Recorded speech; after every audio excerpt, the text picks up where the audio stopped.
a Tarrant County Master Gardener. Oh, fantastic.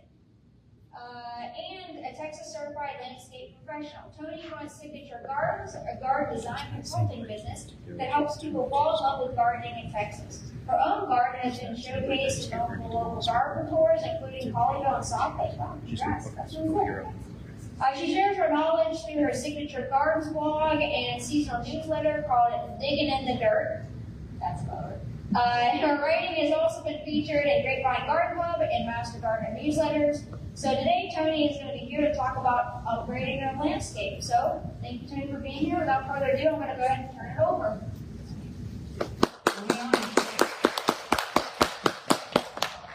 All right, can you hear me all right? Thanks for having me back. I missed the last couple, I think. So, all right, we've got a lot to say in a short time to get there, so let's go. All right, so you may be in the process of building a new home and wondering what to do for the landscape. You may have an overgrown old landscape like these two, wondering how to fix it. Or you may be here and you're like, I can't do anything, I don't know what to do. So you're in the right place. And speaking of the right place, we want to put the right plant in the right place. So I'm gonna beat this drum today. If you hear nothing else that I say today, right plant, right place. All right, and the first consideration in choosing the right plant for the right place is to consider the plant characteristics and the mature growth. You can research this information very easily. This landscaper did not heed that advice. Look at that large tree that was planted right up next to the house, probably when it was a little bitty plant, and here we are all these years later. And it is, I'm not sure what it's doing to the foundation of this house. This landscaper or builder did not pay attention to that advice either. Here we have a Elaeagnus and a boxwood and a yopon all in a bed that's about 10 feet long and 5 feet wide. And Elaeagnus alone is a plant that can grow 10 feet tall and wide. So they didn't pay attention to the mature size. So you're building a new house, and maybe they have a landscape contract to do, or you've hired your own landscaper. Maybe they'll give you a plant list like this. What I want to encourage you to do is research the plant material. So you can easily Google any plant, any topic, but what I want to encourage you to do is behind whatever you're Googling at tamu.edu, and you will get Texas A&M University researched information. So you're not getting stuff out of Wisconsin or New York, you're getting Texas-based information. And Texas is a land unto itself as far as horticulture goes. We have a lot of challenges here. So, all right, speaking of mature growth, this is Indian hawthorn that I had in my landscape years ago, and what I want to point out to you is the new 3-gallon shrub is tiny compared to what this plant will be. It's going to be probably 4 or 5 feet tall and wide at maturity. Remember, mature growth. Here's a plant that I see almost overused, the sunshine ligustrum. What I want you to focus in on here is the mature size, 3 to 6 feet tall or high. And in Texas, everything's bigger in Texas, right? So if it says 3 to 6, count on it being 6 or more. 3 to 4 feet wide, it's going to be 4. So always look at the higher side of the information that you get. So here again, that right plant, right place advice was not heeded for the mature size of these plants. Both right plants, a Burford holly, and Amelia, and both do very well and are very well adapted to our North Texas climate. But this isn't a bed that's about 2 feet wide, and the windows are about 1.5 feet off the ground. So a lot of maintenance is going to be needed to keep those plants in the house. Overgrown shrubs that block the front door. There's one, I'm going to show you a few more pictures. There's one thing I want you to notice about each of these pictures. These are junipers. You want your front door to be welcoming, inviting, not large shrubs that are going to just impose on that front door. So here's again, 2 junipers by the front door. Again, 2 junipers by the front door. You notice anything, a common thread? I can almost guarantee you if you put a juniper on each side of your front door, one of them's going to die. Just saying. Every single picture that I took, one of them was dying. And here, these are either a holly or a cherry laurel. We can do better. Here is how this landscape was revamped. And just so you know, all of these pictures were taken by me, either jobs that I have done or landscapes that I've observed. So in our area, so these are North Texas landscapes. But how much more inviting is that landscape with some color, lower color by the front door? And just a design tip, if you can curve the bed in toward your front door, it leads your eye toward the front door, it makes it a little more inviting. One thing that I want to point out is when you get a landscape plan, or when you're considering placing plants, on center is a terminology that you're going to hear. So what all this means is you take the center of one plant to the center of the next plant and space them appropriately. So for instance, you have a shrub that's going to grow 5 feet wide, and you want the next shrub to be 5 feet wide. When you plant them as those little tiny 3-gallon plants, and that's the normal size you're going to find at a nursery, they're tiny. So you have to allow the space for them to grow, and the way to do that is the center of this shrub to the center of this shrub will be enough to allow them each to grow 5 feet. So 2.5 and 2.5, and even more if you want a little bit of space in between those plants. So this is a landscape that I was involved in that had a builder do the landscape plan and then called me in to do some upgrades. So I'm going to take you in closer here. So this is in front of the house. I'm just going to zero in on a couple spots. The whole thing was not planned well, but so here we go. These two plants right here, the key over there on the side, I understand it's small, but I'll take you in. These are the Indian hawthorns. 2 Indian hawthorns in this spot. We've already talked about the fact that they can grow 4 to 5 feet tall and wide. This space right here, 6 red yucca. So red yucca, excellent plant for our area, but the foliage alone will grow 5 feet wide, and then the bloom spires that come up will be beyond that. 6 in this space, and now I'm going to show you the real landscape. Here it is. This spot is where they spec'd in 2 5 feet wide plants. 2. And that little space right there, maybe 3 feet. This is where they had 6 red yucca spec'd. 6 5 feet plants in this little 5-foot area. So the reason I want to point this out to you is if you get a plan from a landscaper or you're doing it yourself, look at that space and go, what will fit in this space at mature size? So they were putting in little 1-gallon plants. Sure, they're going to fit when they're 1 gallon, but we have to allow them to grow to maturity. All right. The next consideration in the right plant in the right place is the cultural requirements of the plant. Again, all of this information, you can research this. Does the plant need sun? Does it need shade? Oops. Sorry about that.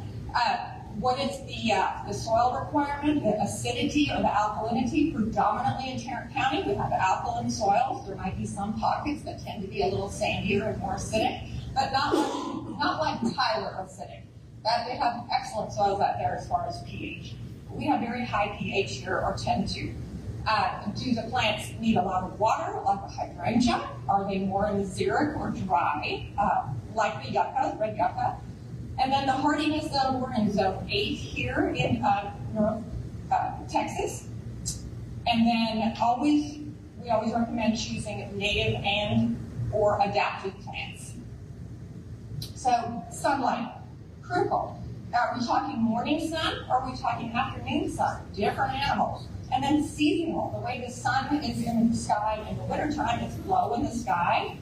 In the spring and the fall, it will be up a little bit. In the summer, it's dead overhead. So, for instance, maybe you're planting a landscape along this fence. In the winter, in the spring and the fall, that fence on the north side, it's getting shade cast on that area. So you're thinking, I need shade plants. And here we are in the middle of summer then. The sun is high in the sky. This area gets blazing sun. So if you try to put ferns or shade plants in this area, they're going to fry in the summertime. So you've got to take, consider that when you're choosing your plants. And there are plants that will handle that. Native Turk's cap would do amazing in that. Can handle the shade, can handle the full sun. Any adapted holly would be fine. Any amelia would be fine in those conditions. So again, consider that. Also, does it need full sun, which is well over 6 hours, all-day sun, or is it an all-day shade plant, or something in between? So again, do your research and look at the placement of your house. Pay attention to that. I always recommend that people do what I call a sun chart. Just take a piece of paper, write 7 a.m., 8 a.m., 9, all the way down to 7 p.m. So say you're home before you go to work, between say, 7, 8, jot down shade, sun, whatever by that time slot. You come home for lunch, you can fill in a couple more time slots. You get home from work early one day, fill in a couple time slots. Maybe the next day is the weekend. Point is, by the end of a week or so, you should be able to fill in every single time slot, and it will be eye-opening to you how much sun or shade that area gets.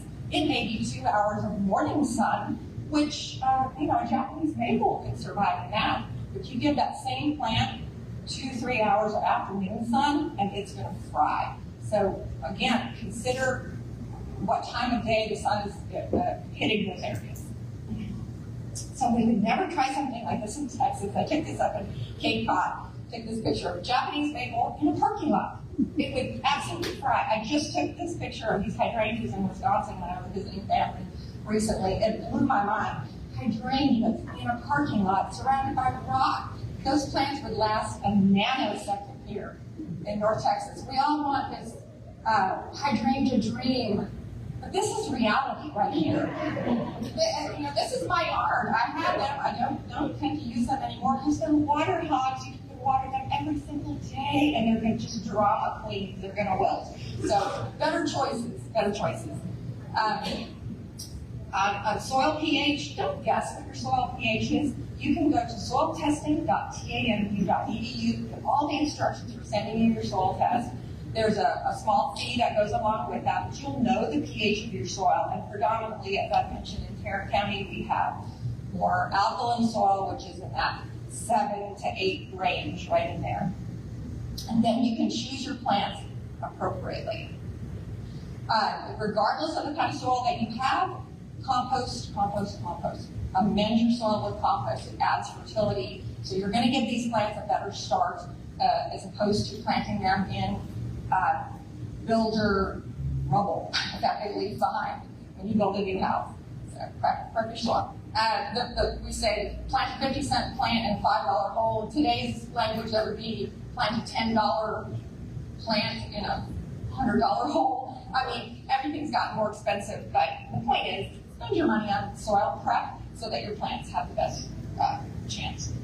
Okay, and if you do have heavy clay soils, we recommend adding expanded shale rock, superheated, broken up into gravel. It breaks up those clay soils and gives good or better drainage to your soil. And drainage is key. Mix that down in with your soil. It's not a top dressing. So Texas is the land of extremes. We have extreme drought. Our normal rainfall is 34 inches. Look at those years that we had less than 18 inches. And everybody remember 2011 was a year, 1980, got any 1980s in here. And if it's not in drought, then we're in extreme rainfall. 2015, flooding, Lake Grapevine went over the spillway, other lakes in the area flooded. So if we're not in a drought, we're flooding, basically. And we're the land of extreme cold sometimes. Remember 2021, when we got down to 2 below? Our plants need to be able to handle that as well. And then this is the norm. We're in extreme heat. We got up really light this year. Our normal 100-degree days is 20. That's the average in our area. We've only had 7. Hopefully we're done, but we've only had 7 this year. What a gift. But everybody remember 1980 and 2011 when we had high 60s, 71 days. Wow, how did we survive that? And how did your plants survive that? So here in our North Texas area, Dallas-Fort Worth, we're in zone 8. I don't know any other state that can claim 5 hardiness zones that cover the state. But this map was updated in 2023, and it says we're in zone 8B. I don't know about that, but the only advice that I want to give you is choose plants that have a cushion on each end. So choose plants that range hardy to zone 6. You get the cushion on the cold hardiness, and all the way up to zone 9 or 10, so you can get that cushion on the heat tolerance as well. Just showing you right here, this is a native crossvine, and look at the plant tag, and that can tell you what the zone rating is. So that way you know you're covered on that, and you don't lose plants in a 2021 freeze. Always, again, recommend native and adapted plants. If you're interested in all natives, you can go to Native Plant Society of Texas website right there and give you lots of information. But native and adapted plants tend to be more drought tolerant, more heat tolerant, water efficient, and then need lower fertilizer or pesticide inputs. And they just work in our area. Let's not reinvent the wheel. All of this information is out there readily available. So the next in our say it with me, right plant, right place, is maintenance. We need to consider the maintenance of the plants that we're putting in. So how are you going to water these? Are you putting in plants that you are going to rely on rainfall alone? Or are you going to add irrigation where you have, you're putting in drip or you're putting in spray? And then heed the water restrictions. In Tarrant Regional Water District, we are restricted to 2 times a week or less, and really 2 times a week is a lot. There are some areas that cannot water that much. So go to waterisawesome.com. So much valuable information on there. It will help you with setting your sprinklers. You can get evaluations on your sprinkler system. So just pay attention to that when you're choosing the right plant for the right place and how you're going to get that plant water. Fertilizing. Some of us like to be lazy gardeners and not fertilize at all. Some of us, don't mind doing that. How are you going to handle that? And what does the plant need? Is it a heavy feeder? Needs fertilization more often than, say, a native plant. Weed control. So when you're planting those little 3-gallon shrubs and you're spacing them appropriately on center spacing, there's going to be a lot of room in between the plants. So, nature doesn't like a void. It's going to fill it with something, likely weeds. How are you going to control those? Are you going to use chemical control? Are you going to use, manual control? So just something to consider. And then pruning. I have always said you can keep your maintenance to an absolute minimum and pruning to an absolute minimum if you will choose the right plant for the right place and you're not having to prune it all of the time. And then budget. Everything has gotten more expensive since COVID and the 2021 freeze. I think things have doubled. And so you don't want to be putting in plants that you're going to lose in the next 2021 freeze. So, or you're going to lose them to drought. So, spend your money wisely. And I don't think anybody's got an unlimited budget. So, all right, I want to kind of pick this landscape apart right here. And this right here on the steps, along the steps, they've used a yucca. And you're thinking, great, that's a very water-wise plant. How smart is that to use that plant and then they mulched it with rock? So probably don't need any weeding in that rock, right? Well, let me show you what these plants mature to. Yuccas tend to send us pucks, little suckers from the roots. And then when we get freezes and then have damage on that lower foliage, and they're extremely pokey. So do you want that at maturity up your steps? So say you've got a toddler and they're at that, I'm independent, I don't need your help anymore, they want to run up those steps and they start toddling and they fall into that pokey plant. I'm not saying don't plant yuccas, but think about, is that the right place for this plant? Just something to consider. Why not instead? These are all water-wise plants too. This is a landscape that I did many years ago, and much easier to fall into that, right? And plus it attracts pollinators, something to consider. So on the subject of pruning, sometimes we can upgrade our landscape just by proper pruning. So here is a well-adapted holly for our area, Burford holly, way overgrown. You can see that it's taller than half of the window. So in late winter, February, you can do what we call a rejuvenation prune, which means you can prune this thing an inch of its life. And you can see all the carnage there. This is the same hedge that season, and how it has grown back in, that's lower on the window now. So didn't have to spend any money, just pruning. And that is, if the plant is appropriately sized for that area with a prune. So I pruned hollies hard in February and then just do a little tidy up in the fall, but that's very low maintenance. So just a way to upgrade your landscape by pruning. On the flip side, how about upgrading your landscape by stopping pruning? So this is a Johann holly ornamental tree native to our area, and this has been pruned constantly into the shape of a mushroom. Why not stop pruning and upgrade your landscape by allowing this beautiful natural form? What we did is lift it up from the bottom and allow the top to grow out naturally. Same thing right here. Holly popped for years. Stop doing that and allow that natural growth of your plant. Okay. This is another new build landscape that I picked apart. So we've already talked about the yuccas down there and how they grow, and then we can already see right here how close those plants are together. But the plant that I want to talk about right now is these hollies right here. This is Nelliar Stevens holly. Excellent, well-adapted plant to our area. So this is a mature Nelliar Stevens that has never been pruned. For reference, that light pole is probably 25, pushing 30 feet tall. And you can see how this plant is more than half the height of that. And it's growing next to a parking lot. Your standard parking space is 9 feet wide. You can see this plant is growing beyond that. So let's look back at our landscape. If you want a plant that's going to grow that large in those two spots, the answer may be yes, because you're willing to do the pruning, or you're willing to pay somebody to do the pruning. But there are probably better choices. You see what I'm trying to get at here? Think and research and look at the mature size before you put plants in. So the next plant that I want to talk about in this landscape are the two live oaks that they put in the front yard. And then notice when the one live oak is next to the power lines. So we're going to Texas A&M, we're going to do our research, and how big does a live oak get? 50 feet tall by more than 100-foot spread. If you don't believe that, I took this picture in Fort Worth this spring on the Hidden Gardens tour. So look at the enormity. Do you want that? 2 of those in your front yard next to a power line?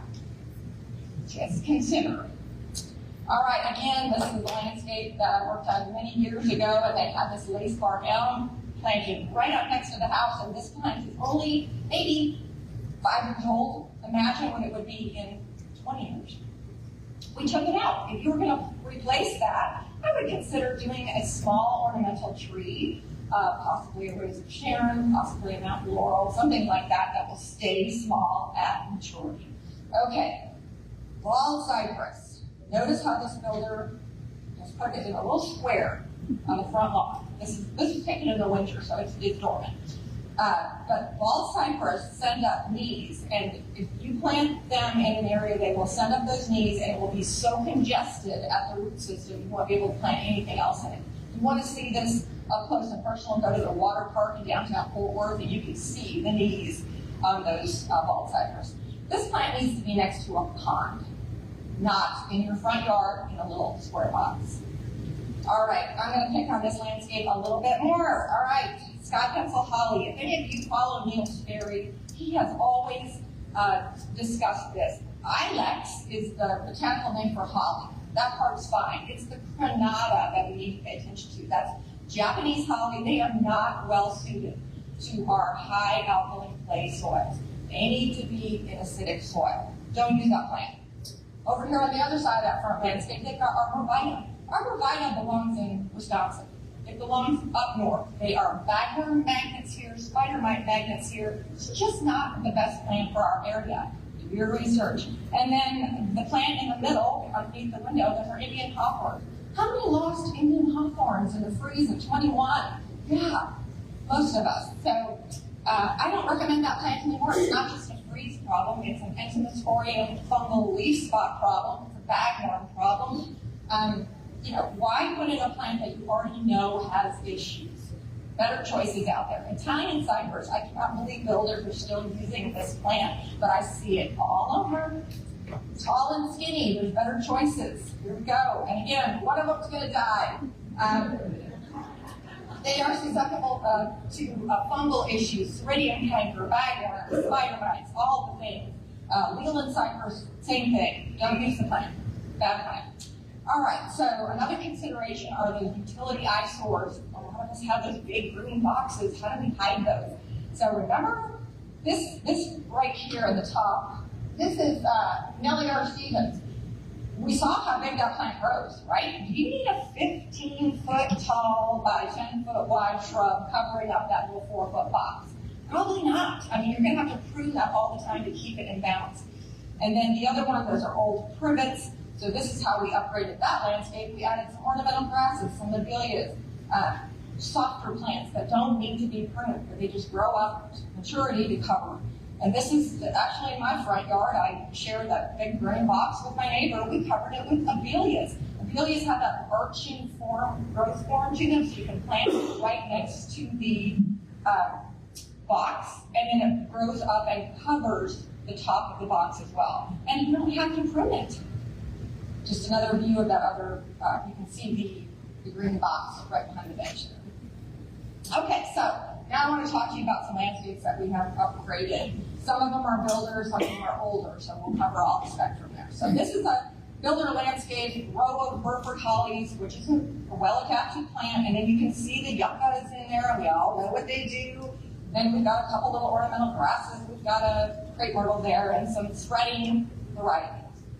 So what we did is we expanded this bed out into the yard a little bit and carried the line across the driveway. I want you to notice what I do with downspouts like that. Instead of those little concrete or plastic things below the bottom of it, I like to do what I call downspout creek beds. So it gets the water running back into the landscape instead of down the driveway, and it's more aesthetically pleasing. So then you can see how the landscape carries across the driveway there. This is just showing it maturing, adding some perennials, some color. We did reuse some of those Burford hollies because they're well adapted, but we put shorter plants in front of the window. Side yard, there's no gate over here. We needed some large shrubs to cover that utility box and the fence. So, and then I also did the creek bed there as well, and you can see this maturing. This is maybe a 3-year-old landscape. So those are those large abelias that can grow freeform, not need pruning, and just cover that space. This is the other side where they do have a gate. So we wanted a pathway that leads to that gate. So we added a flagstone pathway, added some perennials, moved the crepe myrtle here away from the house so that it can grow large instead of being right up next to the house where you're going to have to do crepe murder to keep it from hitting your house. So this is just showing that maturing a little bit. Here, maturing a little bit more. And then in the front of their house, they have this little alcove. I think the builder just had a couple leftover plants and just threw them in. Little random, one little Mandina. This area has really poor drainage. So we did a little seating area there in this shady little nook.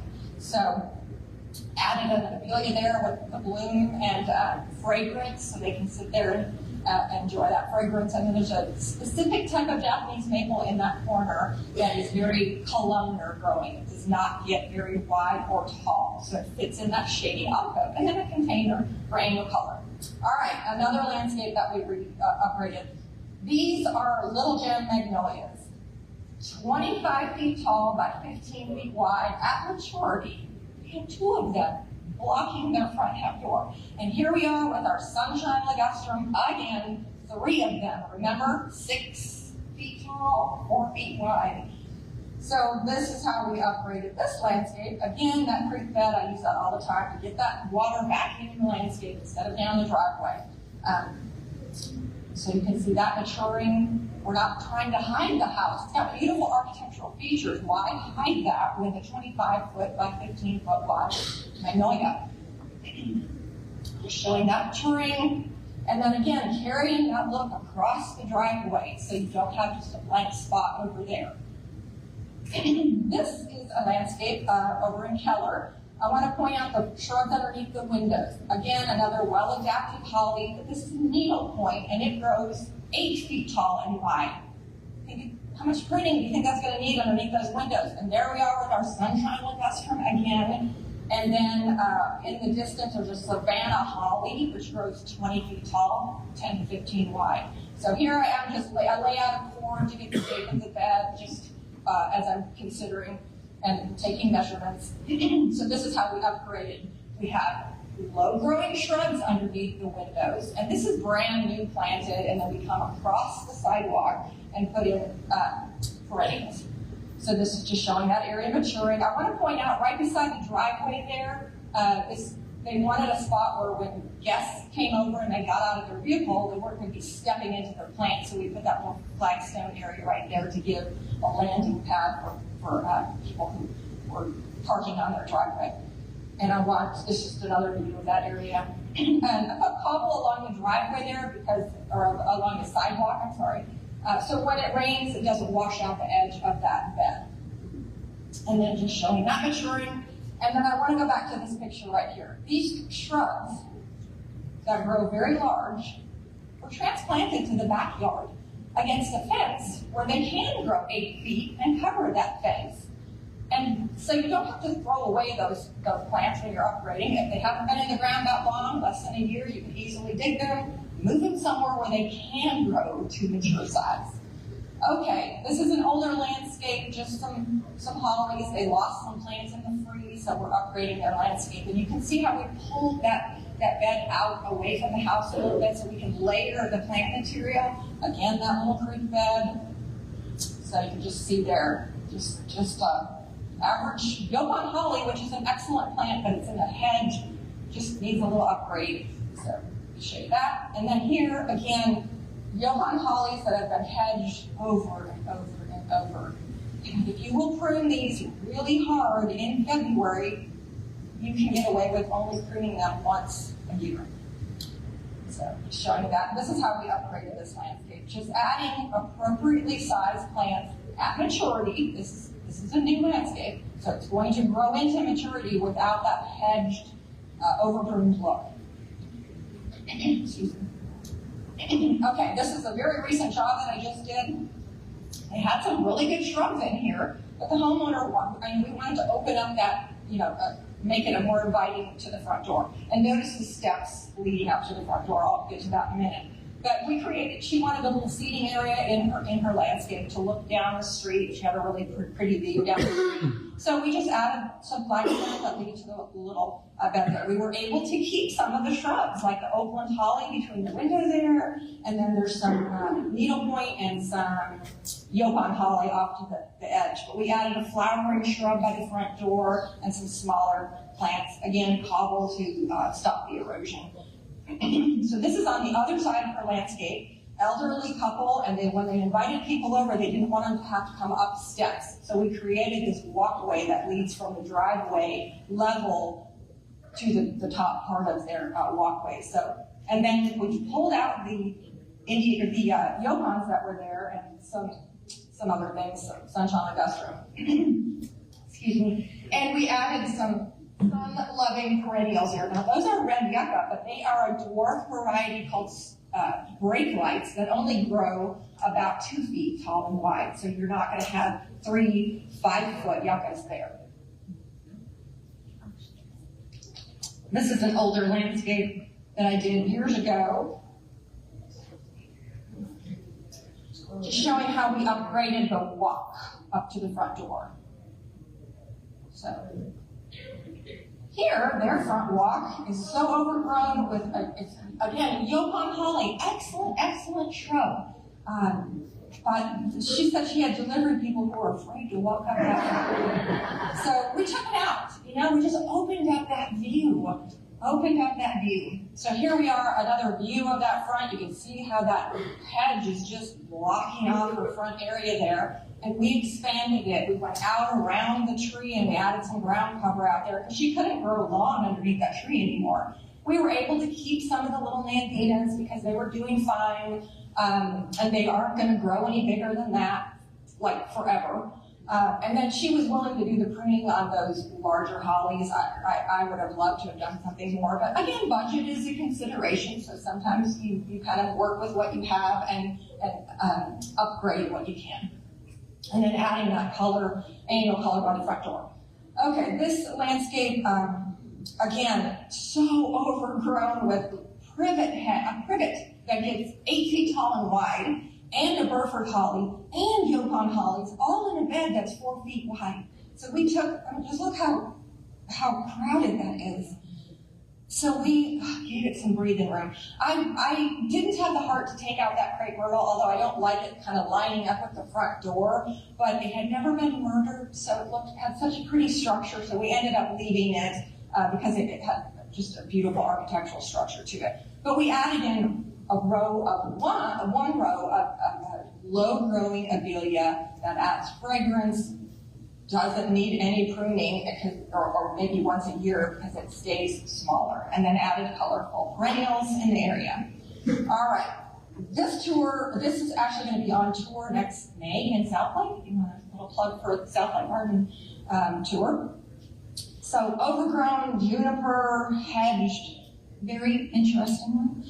So we ripped all that out, and then we put in appropriately sized plants at maturity. I'm trying to get the homeowner to quit lollipopping that Yopon. I haven't convinced him yet, but anyway, that's just showing that maturing and how we've added some annual color by the front door.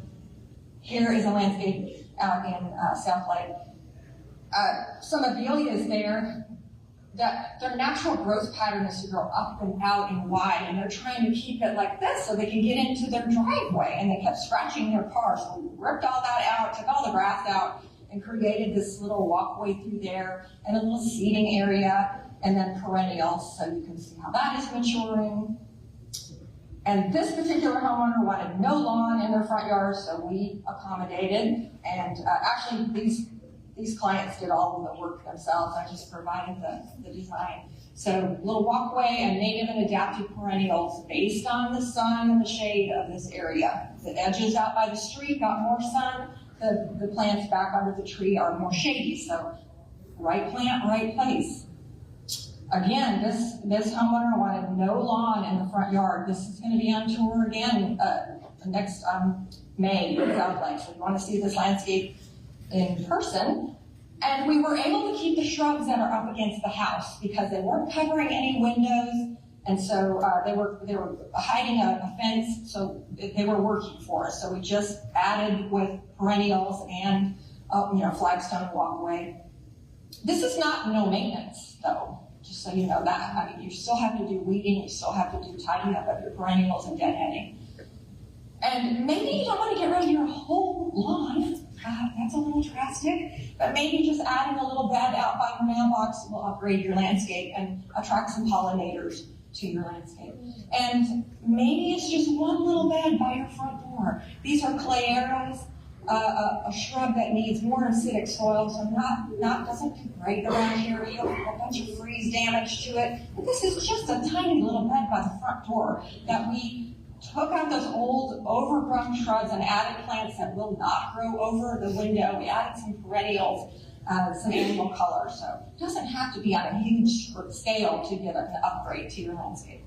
This is, I'll quickly flip through this. This is my yard back in 1998, so almost 30 years ago, and I've been upgrading it ever since. You're never done, are you? So this just shows what it looks like now. The shrubs that were up against the house, some of those are 27 years old, and they're still doing fine. They were put in the right place at the time, and so I don't have to, didn't have to take those out. This is just showing my trees growing larger, haven't been able to grow grass there, so I'm adding perennials and walkways, and all I have left is a little circle of lawn in the front anymore. So you can see I've got some native Turk's cap there. I've got the shrubs up against the house. Those have remained for 27 years. If you don't want to maintain a bunch of perennials and shrubs, but you have large trees that you cannot grow turf grass anymore, maybe just a ground cover. Super easy maintenance. Just do your research on the best ground cover for your area. This is the Fort Worth Botanic Garden. This is horseherb, native horseherb lawn. And this was, look at those, the large live oaks maybe you want to do a ground cover underneath those. Okay, just real quick now, some details on revamping your landscape. Easy mowing lines. Think about if you're going to have some lawn, you want to keep mowing it, make those lines easy to mow. An architect one time said, think about the back of a dolphin as opposed to the back of a camel. So the point is you don't want those wavy landscape or edging. So here we go. Look how wavy those are. And if you're going to put in artificial turf, oh my goodness, make that line for the bed not look like that. Long sweeping lines, more pleasing to the eye. And maybe you don't like sweeping lines, curvy lines, maybe you like straight lines. It doesn't matter whether you like straight or whether you like curvy. It's the plant material that goes within those lines that makes the difference. So choose appropriately. Maybe you want a more formal landscape. So just a note about when you're installing that line and you put in edging, make sure that it is set deeply in the ground to stop Bermuda from going underneath the edging.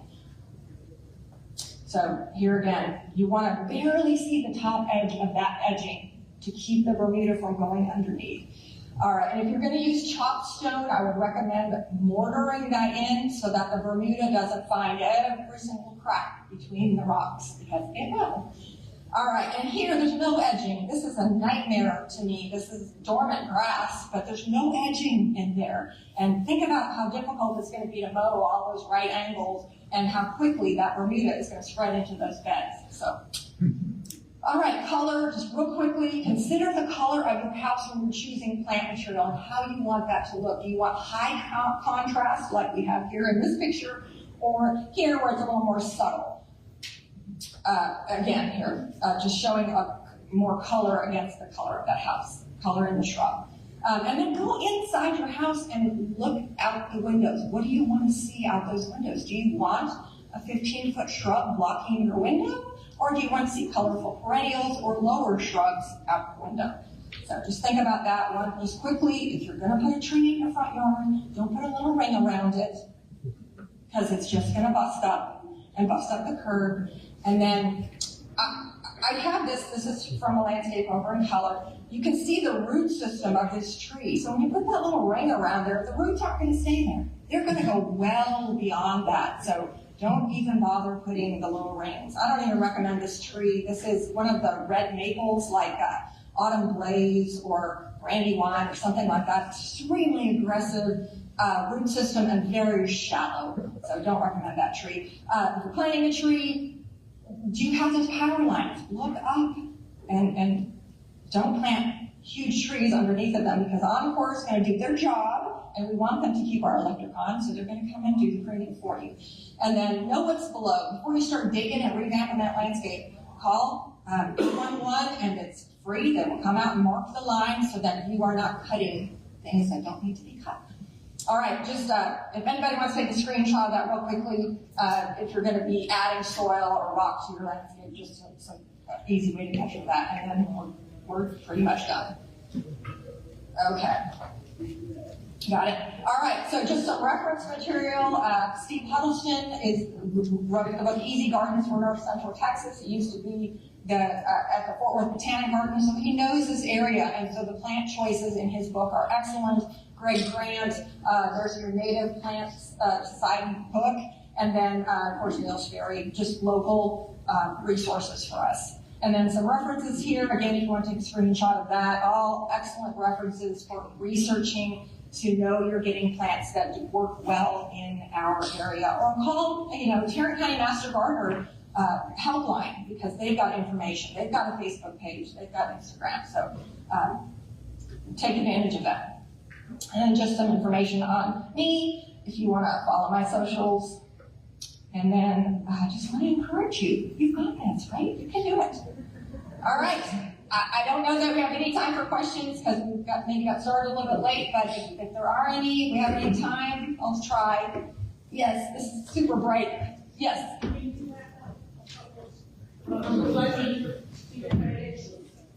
Oh, to what? Here? Yes. Okay.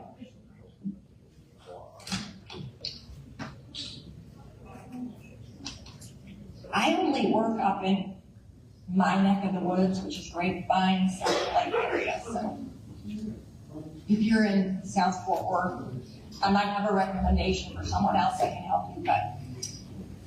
All right, any other? Can you back up 3 more pictures?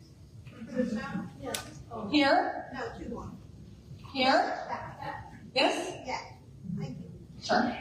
You make a lot of rock for erosion. Do you put anything under that? What's the process? The question is, do I put anything underneath rock for erosion? The only time that I use landscape fabric is under rock, because you don't want the rock mixing down into your soil. So never, ever, ever do I recommend landscape fabric for your beds, but underneath rock is the only time. So good question, yes. And that way when the water flows over it, you know, it will, it's not, you don't want to use plastic because you want the water to be able to seep down into it.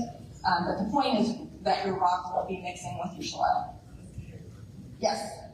You showed that you have to expand the shell of I'm not being able to find that thing. Her question is, where can she find expanded shale? If you have a Mike's Garden Center in Fort Worth or anywhere, they always carry it. I don't know. I would think any good Archie's Gardenland, I would think. I'm not sure who else is over in the Fort Worth area, but up in my neck of the woods, Mike's Garden Center sells it. Any good independent garden center should sell expanded shale.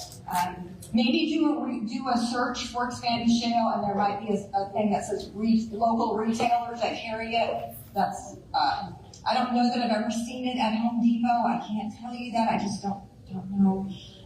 Maybe Lowe's. Lowe's tends to carry a few different Callaway? things.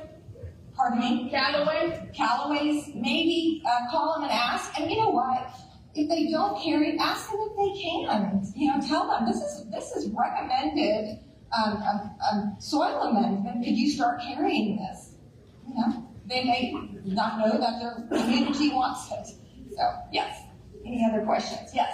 Can you next go forward 2 slides to the website area? And if you bought a house that has rings around the trees, what's the best and safest way to get rid of those rings? Sledgehammer? Surely, if they just put them in, they're probably not in, you know, truly a sledgehammer can take those out. They're not putting a big footing around them, they're probably just mortaring them in. This is a house that was built in the 40s, and it came with a brick thing, and the bricks are already starting to fall apart, and my daughter's concerned that the roots are going to be exposed or something, so. Actually, don't be afraid about the roots being exposed. The problem that we have here is they keep piling soil on them so they can't breathe. We need those roots exposed a little bit, especially with just the trunk flare. We want that exposed. But truly, bricks that have been mortared together, a sledgehammer will take that. And you may have to hire somebody to do that for you. I mean, I understand that's not, you know. So there's no concern about that raised soil washing down, that's actually good. Yes, they probably, because they've had that ring around there, they probably had too much soil in around the root system, and there may be some little hair-like roots that are coming out. Those are called adventitious roots that grow because there's all of that soil around there. You can cut those away. You're not going to cut anything as big as your arm, but all the little tiny roots that have grown because they have all that cushy soil around them, you can cut those away, and then maybe take a high-pressure water and just kind of wash that soil away. Don't take a pickaxe and, you know, start getting that soil away. You can gently get the soil away, or take a broom and sweep that away. But if you can get that away, but if you can get to where you can see the flare of that trunk, that is ideal. Your trees will thank you. I have seen it where they are piled up. The soil has been piled up a foot on the trunk of those trees, and it starts to rot the bottom because of that little ring around it. So. I think that's gonna have to be it. We're gonna have to talk break because we want to keep on schedule here. We definitely want to make sure that you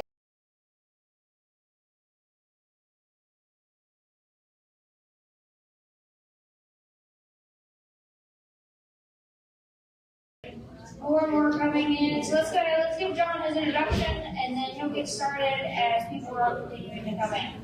All right, so John Kirk is a highly experienced professional in civil engineering and irrigation. John currently is a senior design associate at Land Visions, a premier landscape architecture firm in Tyler, Texas. His expertise in irrigation and drainage systems, combined with strong analytical and problem-solving skills, help tackle complex challenges. John holds multiple licenses and certifications in Texas and Louisiana, reinforcing his commitment to industry excellence. These credentials highlight John's technical expertise, regulatory compliance. I'm now the page. We have time to join. All right. And commitment to sustainable landscape irrigation. His philosophy, understanding purpose before methodology, guides his strategic planning and collaboration. Outside of work, John enjoys golf and lives in Flint, Texas with his wife, 3 stepsons, and a variety of farm animals. He also enjoys the challenge of golf, a sport that, like his work, requires patience and precision, I'll say. All right, today he's here to share his knowledge and experience with us on drip irrigation. So please join me in welcoming John Kirk.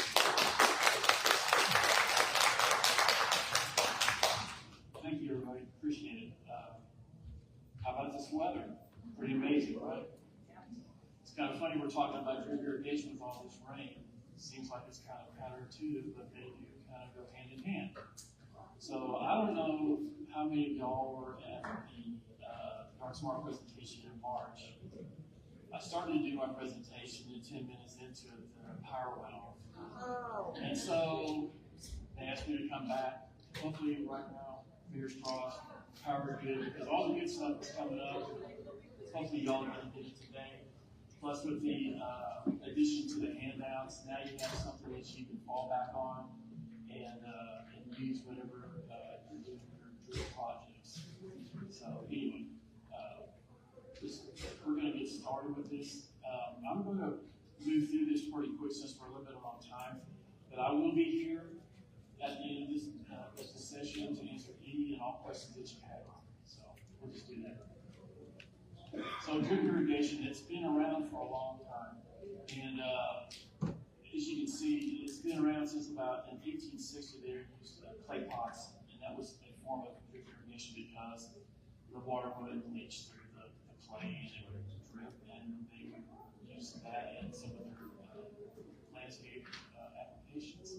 And then around the 1960s, drip was really pushed forward to what we kind of know as modern day as it was refined, that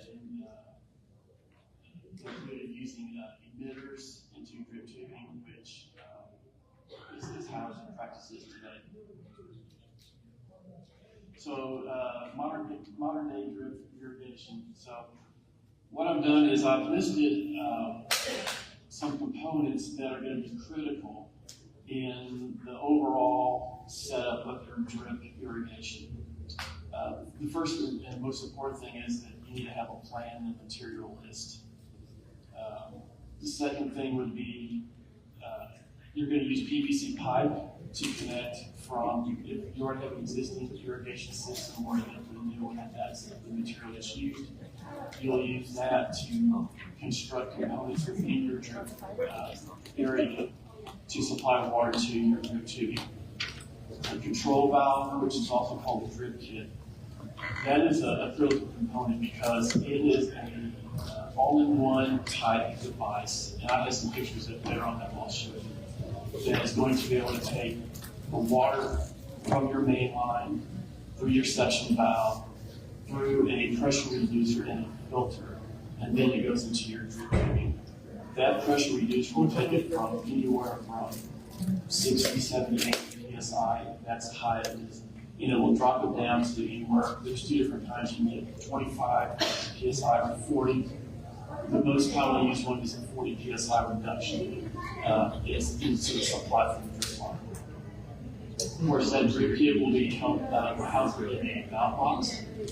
The emitters are part of the drip tubing. That is the little devices that are spaced within your drip tubing that will allow the water to drip out of it. Drip tubing obviously is the flexible tubing that the water will be circulating and traveling through. And that drip tubing is held down with soil staples. They're about 6 inches in length. They're kind of like a big elongated horseshoe. And we usually stake them about every 3 feet. Is probably a good practice to keep that drip tube because you want it to be secure against the ground to hold it in place. Thank you. When you start laying out everything in your drip area, you're going to use fittings. They're going to be, it could be a 90 with a barb on it. You're going to have a T, a plug lead, any type of fittings like that that you're going to use to construct your grid of drip tubing. And there's a method of how you space in place and where the devices go, and I'll show some of that later in the presentation. An auto flush valve. So this is very important. You want to place your auto flush valve at the furthest end or furthest away from the valve. Because what happens is that when that system kicks on, it's going to have an inrush of water that's going to go through and travel. And when it gets to the flush valve, it's going to allow it to dump water. And then it eventually will as the pressure builds, this thing reverse seats and it closes off and allows that water to flow through the drip evenly. It's primarily used to flush out if there was any debris, dirt, a piece of mulch or anything in it. It's used to flush that media out of that drip tubing. The in flush cap is just a manual way of flushing or draining the line. It's basically just a fitting that has a cap on it, box. You just pull it out of it, you turn it on, flush it out, put the cap back on, you're ready to go. A pressure indicator. This was introduced into law several years ago. And what it does, it aids in maintenance and as far as visibility to ensure that that drip zone is operating properly. And it's sometimes you can take a regular spray head, you can put a nozzle on it, close the nozzle off. There are manufacturers who make specific devices that are closed in and they are yellow in color. They will come 6 inches or 12 inches in height. And place those in your drip zone. And so when the system comes on, you can automatically know where it is. You can look and see if that stem is all the way up, and you see it, and you get pressed down on it. You can pretty confidently know that system is under full pressure like it should be, and it should be operating at optimum performance. Yes. And then, of course, the most important thing in any irrigation system is your backflow preventer. So this device, it comes with good and bad. People say it's just something extra that we have to have tested or believe me, it's there for your protection because if I live on your block and you have something on your property, let's say you got a hose in a barrel, you're changing your oil, or you got cattle or something, and for some reason there was a low point in one of your sprinklers, and the flood came back, you got into the system, if it skipped through that backflow meter, through the water meter, it's just contaminated the whole bottle of water supply. So those are very important devices to have in place to ensure that they're working at exactly how they're supposed to work by shutting off that reverse flow of water. So why drip irrigation? So drip irrigation applies water directly at the root level at your plant material without any waste. Like it says here, it says, unlike other forms of irrigation, which are about 65 to 75% efficient, drip is about 90% efficient. And that is a very good percentage when you're looking at efficiency and waste. Also, with that drip being applied directly at the plant's roots, it doesn't do any damage to the foliage of the plants. So some plants like the Indian hawthorn or azalea or some other ones, they're real temperamental about getting water on the foliage at certain times of the year. So having it at the ground level, getting it down to the after root zone is the best benefit for that plant. And then, of course, now we don't have this entirely because everybody says, "Oh, we have it in supply water," which we don't. But many cities and municipalities allow drip to be exempt from water. I know Fort Worth does. I'm not really sure how the regulations. I think it's 2 days a week whenever you have drip is exempt. 5 days is exempt. I'd like to see other things too, like tree bubblers. That's not really a waste, but mainly the drip is considered exempt from most water restrictions because there's virtually no waste to it at all. Okay, so this is the one I get questioned about the most, though, is this love-hate relationship of it. So people either love drip or they hate drip. If it's installed correctly, they love it. When it's installed incorrectly, it's a problem because a number of things, right? So there could either be too much drip that was applied, so therefore you're not getting any distribution of flow rate. It was never installed with a functional supply header, which evenly distributes the water into that zone from the valve rather than as a point source. So in other words, if you have a valve, you come off that valve, tee into, you come back around like this, and then hook all your drip into that right there. So this becomes your supply, so now when the water comes, it goes evenly. And once it goes this way, you put the drip to point sources. If you have a valve, you go straight ahead. When you come out and you're running a bunch of drip over that one source, that is not even distribution of water, unless you had just a long linear run that never be in the store. But if you're doing an area, supply header is always the best way to do that. So let's say that you like the idea of drip and you want to move forward with it. So what do you do? So like I said, you got to have a game plan.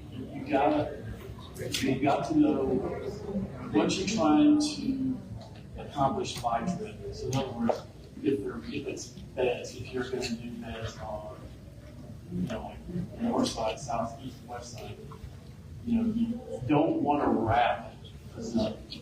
In other words, if you have, let's say, a north facing bed, and then you have a west facing bed. You don't want to take that north base and wrap it to the west, because obviously it's hot in the west.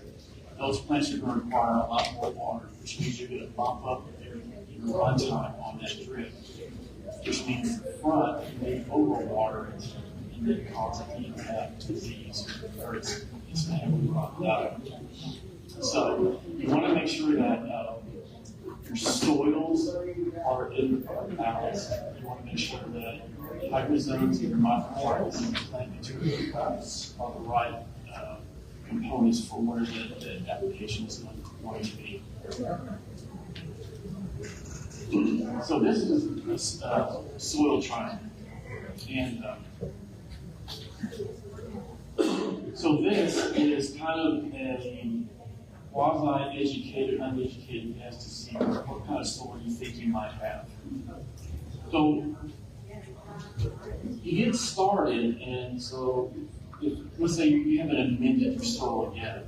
You're gonna kind of dig up an area, you're gonna grab that soil, you're gonna squeeze it in your hand, and you're gonna open it up, and you're gonna say, well, how much? I got a little bit of sand, maybe this looks like clay, maybe this is like dirt, or whatever. And the idea is that if all of that represented 100%, what percentage of other components do you have in your hand, and how can you take it? And then what you want to do is just follow the lines. It's going to tell you basically what kind of soil that you have. So let's say that you start here. Let's say out of that 100%, you had about 20% sand, and then in the clay, let's say you had maybe 70% clay, 8 years for 20, you go up to about 70, and say you had a little bit of every, something else, but you could maybe just back it down a little bit and go over here. But you're still predominantly in this clay area. Really where you want to be is kind of like down in this area right through here. And so that's when amending the soil becomes critical. So I can't exactly say what you would need because I wouldn't know exactly what your soil composition is. But you can take a sample and take it to you just probably send it off to A&M or any other place or consult a nursery or a landscape professional. They can probably help you with it and to get your soil where it needs to be, which is going to be very critical in when you water, whether it's conventional spray, drip, by hand, whatever, for that water to go down into that plant's back to where it's in. You've got a lot of clay. You're not going to get much water down there at all because as soon as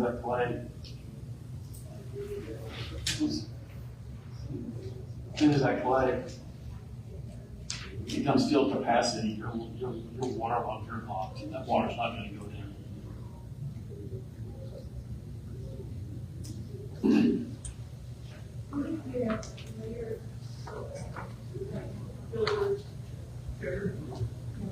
That's builder's dirt this season. I tilled it in. I still had some amendments to it. Just you want to get it as fluffed up and as nice as you can get it.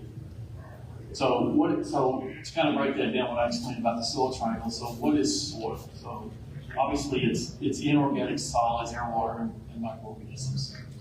And so how soils react to water reduced by rainfall, irrigation, fluid, your overall plant material health, like I explained. So you want to make sure that you can get that soil as, when I say bulletproof, I mean that it is ready to have something in it for that plant to grow.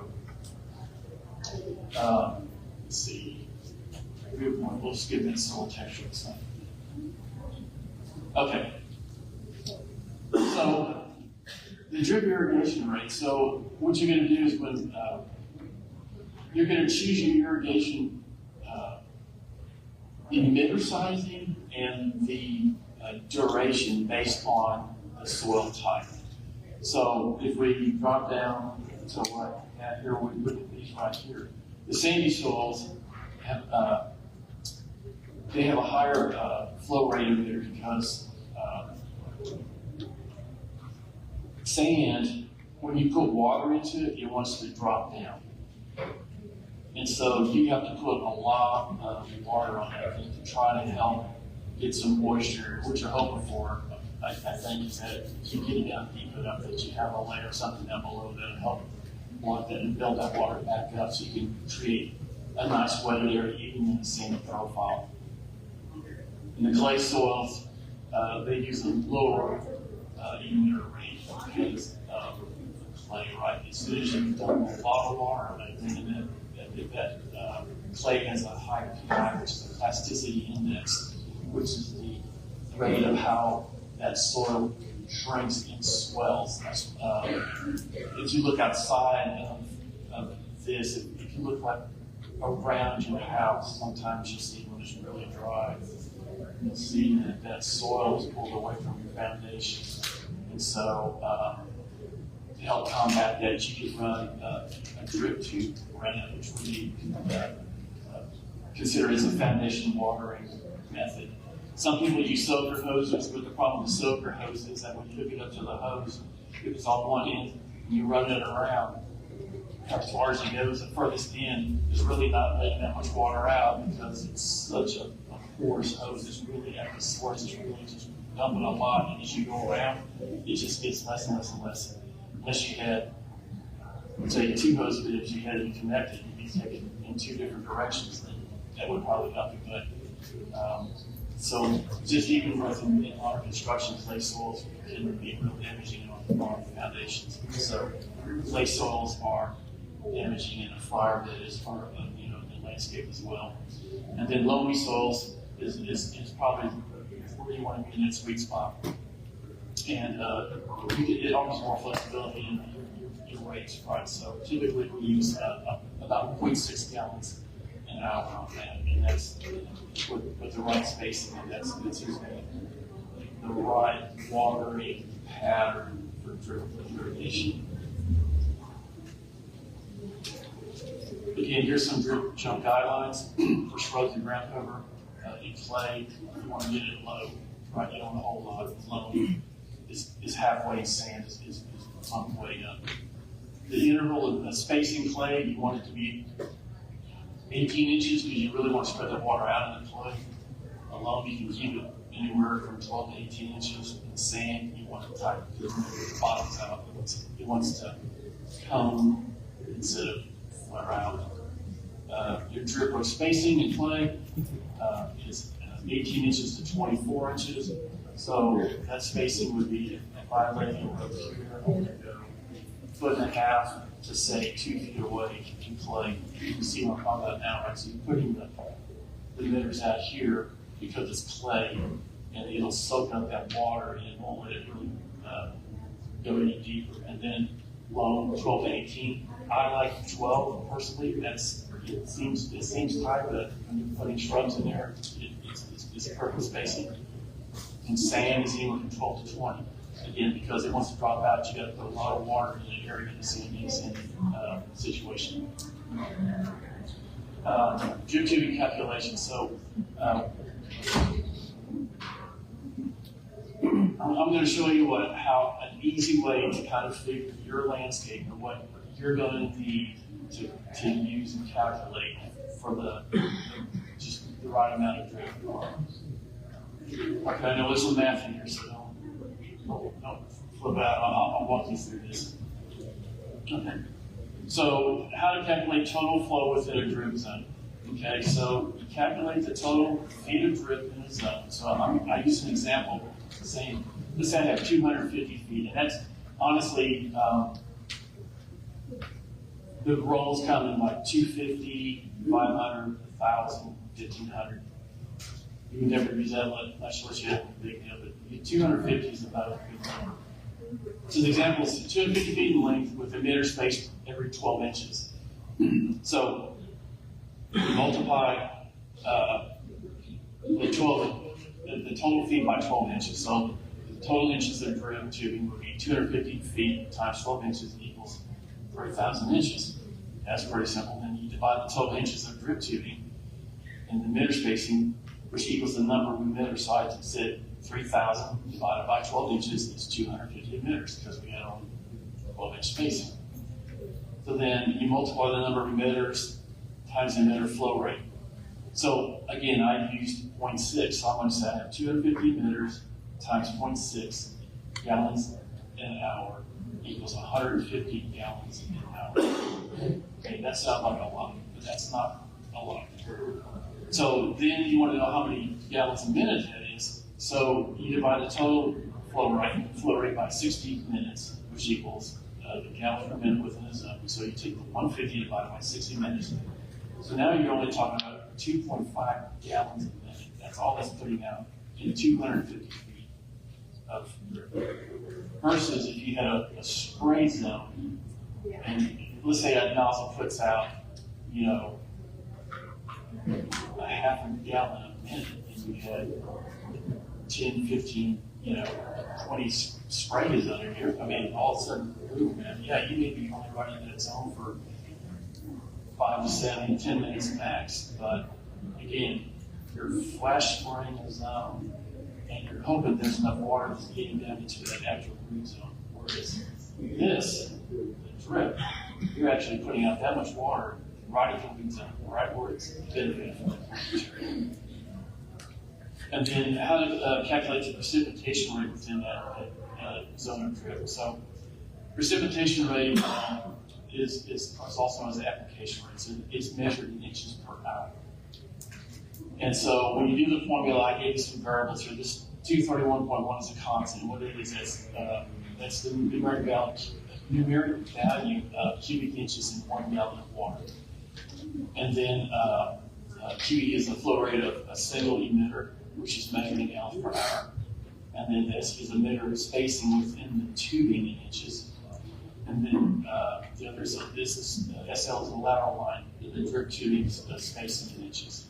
And the other, the FF is the irrigation efficiency factor. So that variable, that constant's about 0.95 gallons. That is 0.95 for drip. So then we're going to use the example of the drip emitter rate of 0.6 gallons an hour, and their spacing is 18 inches, and the road spacing is 15 inches.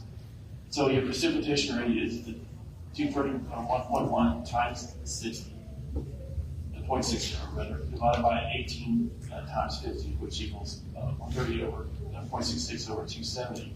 So when you divide that out, you're applying about 0.51 inches an hour for that drip. So now if you're looking at,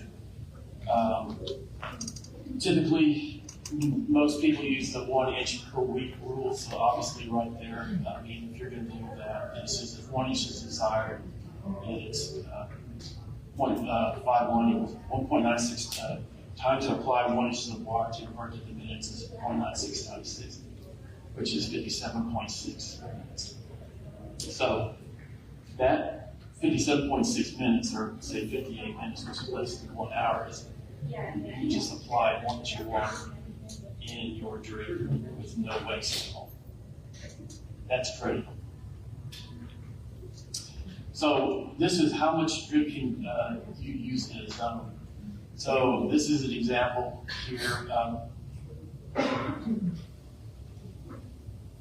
I'm going to skip some of the other stuff. I'm going to go right down the bottom. So I'm going to use that example too. You guys have in your handout. So I have to say this real quick. 1,000 feet of drip tubing with 0.6 gallon an hour emitters flow at 12-inch spacing, 1,000 times 0.6 divided by 1 equals 600 gallons an hour, or divided by 60 is 10 gallons a minute. So 1,000 feet of drip, you can put up 10 gallons a minute. So it's, again, it's low volume, long duration. And then I'm going to start getting into some of the components of that drip. This will make more sense. So whenever you're out shopping for material, this is kind of critical. So on that drip, there'll be a tag, or on that drip, there'll be stamped on there. And for instance, on there it'll say XXX dash. That's basically the manufacturer, right? So if it was like Hunter, it's HDL. If it's Rainbird, it's another tag number. And then that 0618. So what that means is that that's 0.6 gallon an hour emitter spaced at 18 inches. That's pretty easy. And the next one you see slightly different. It's manufacturer number, 06 12-CV. CV is check valve. That little emitter has a little check valve in it. So when it gets done, it kind of flips back in, won't let a water to go back into the drip tubing. And then the other one, manufacturer 0924 -PC, that's pressure compensating. So it has a little pressure compensator here. So if for some reason there was a surge of flow, let's say that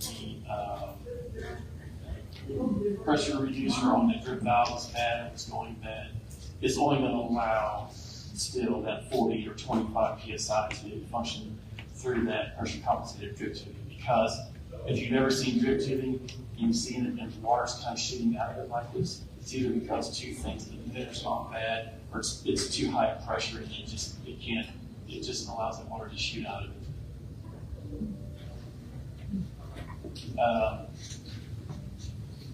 Okay, here we go. We're going to do this. So this is what drip tubing looks like. And so again, this application is because it's brown. That tube can be used in any application, in a bed, in trees, lawn, whatever. This is your standard type of irrigation. This is purple. This is for reclaimed water. This is for what's considered non-potable. So if you had a reclaimed line and you could buy off that line all your components, valves, drip, valve boxes, everything would have to be purple in color. That's a state law. Okay, so this is kind of a one-off inclusive drip kit. So you have your valve, and then you have this pressure regulator with a filter in it. This is what's for use in the industry, something like this. So you have your valve, you have your filter, and there's your pressure regulator right there. So like they said, this one's at 25 psi. So if it was coming in at 60, 70, 80, it's only going out at 25 psi. This is your valve box lid, this boxing lid. This is what your drip kit would fit into. This is a normal application. This is a non-potable application. So again, this has to be what your purple device would go into that. This is basically just showing drip fittings, right? So there's 90s, there's couplers, I'm sorry, T's, couplers, 90s. And then these things right here, they're sometimes we use them, sometimes they're not. That's kind of that's how you tie them into the drip. So you come back this way, you slip that on there, and you bend it back, push it through, and it pinches it off. Not real reliable, but that's what that is for. This is your auto flush valve. So this hooks into a line. This is within a box. You may want to put gravel down in here. So when the system comes on, there's an inrush. This will allow water to drip out of this thing at a pretty high rate. You could hear it. And then next thing you know, it's got a little cloud in there. And it pressure equalizes, it seeps off, and it comes back. And then when the water comes, it can't get out of there anymore. This is what you want to flush out. And the holes on these are pretty good sized on this end to allow small debris to come out of that. That's your soil staple. Again, that's what you use to hold down the drip tube so that you keep it in place where you want it to water. These are these pressure indicators that I was talking about. So again, there's two applications. This one here, you could, in the same way on this one, you could tie this into the drip tubing, hard tie in, or this has this little bitty quarter-inch supply tube, has a little barb on it, you can punch it into there. So when the system comes on, these come up, you can ID that zone, you can see it, you know it's at pressure, and then you know that it should be operating correctly. And this is the typical drip layout. This is a triangulated spacing. So you notice that how these are offset like a triangle. So as this is dripping water here, you're getting more of a wetted pattern, which is what you really want. So if you had a plant somewhere in between here, you're getting water all the way around. This is a different type here. This is a center feed layout. So again, you have, here's your supply headers. Here's your, this is your exhaust header because it's your flush valve. Here's your supply valve. The water comes in, it just gets evenly distributed throughout. There's your air vacuum release. The only time you really want to use like an air relief valve is if you have an area that has like a hill that's above grade. You put that at the highest point, so when that water comes up, it's pushing that air out, and it's up there, there's no air, it seats tight, kind of continue on. This is an end feed, same thing, the valve's at the end, pushes the water down, comes back around, and makes it function the exact same way. This one here is basically an edge configuration, so this would be kind of something like this one, and the next slide I'll show you is what your typical bed installation is going to look like. So if you have your plants in there, you're going to have this configuration. So you may have a sidewalk over here or a house or something. You want to have that configuration. So this is coming off your main line, and that's how you're going to do your bed. This is another one. If this had an elevation change again, you want to put your air relief valve at the highest point away. And then, I guess I didn't mention, if you wanted to do your pressure indicator, you want to have to put it at the furthest end opposite valve. there's an application for a tree, for trees as well, right? So what you want to do is you want to keep it off. A lot of people put it right up on it. As that tree grows, it girdles and kills the tree. So you want to keep your spacing consistent, but you want to get it far out. This tree here, without seeing all of it, I don't know where the drip line is. Let's say the drip line's there, so what they've done, they actually put water all the way around that tree, that drip line for those other.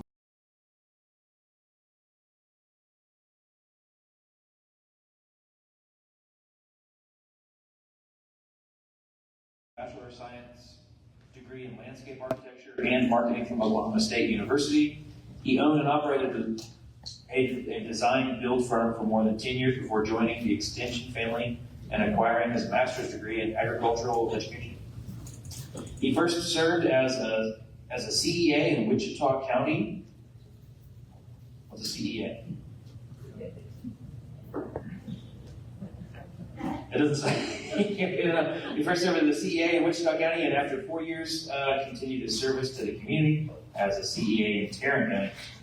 His experience and expertise have helped to make the Tarrant County home horticulture programs recognized as tops in the state. He just recently retired and is still keeping busy helping others by doing talks throughout the area. Thank you so much, Steve. You're welcome. And, I'll hand it over to you. Everybody hear me okay? Yes. Well, they asked me to, a few weeks back, they called and said, hey, you want to talk? And I said, sure. And they said, what do you want to talk about? And I said, well, I don't know. You tell me. I'm coming to your place. And they said, well, what do you like? Well, they're, vegetables, They said, okay, fall vegetables, that'd be great. It's okay. And they said, and pruning too. Okay. And I said, how many days do I have to do this? He said, 45 minutes. So we're going to try to put a little fall veggies and pruning. I thought about how we could do this and how to make it fun. And I thought, well, you can do just the normal vegetable handouts that we do and the normal talks and things I've done so many times. And I thought, this is going to be a little boring. So what we did decide was to go with fall veggies, a little bit on how pruning comes in along with those, and then some new things that we're planting in the fall to get the vegetables that we might like to try. How many of you plant vegetables and things in the fall? Okay, a few. Most of you don't. So you just kind of go home and set it down for the winter and just worry about spring. That's okay too. It takes all kinds.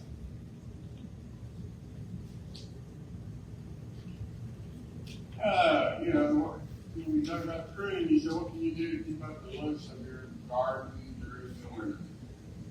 You can mulch it. You can leave everything overgrown and just think you'll cut it out in the spring.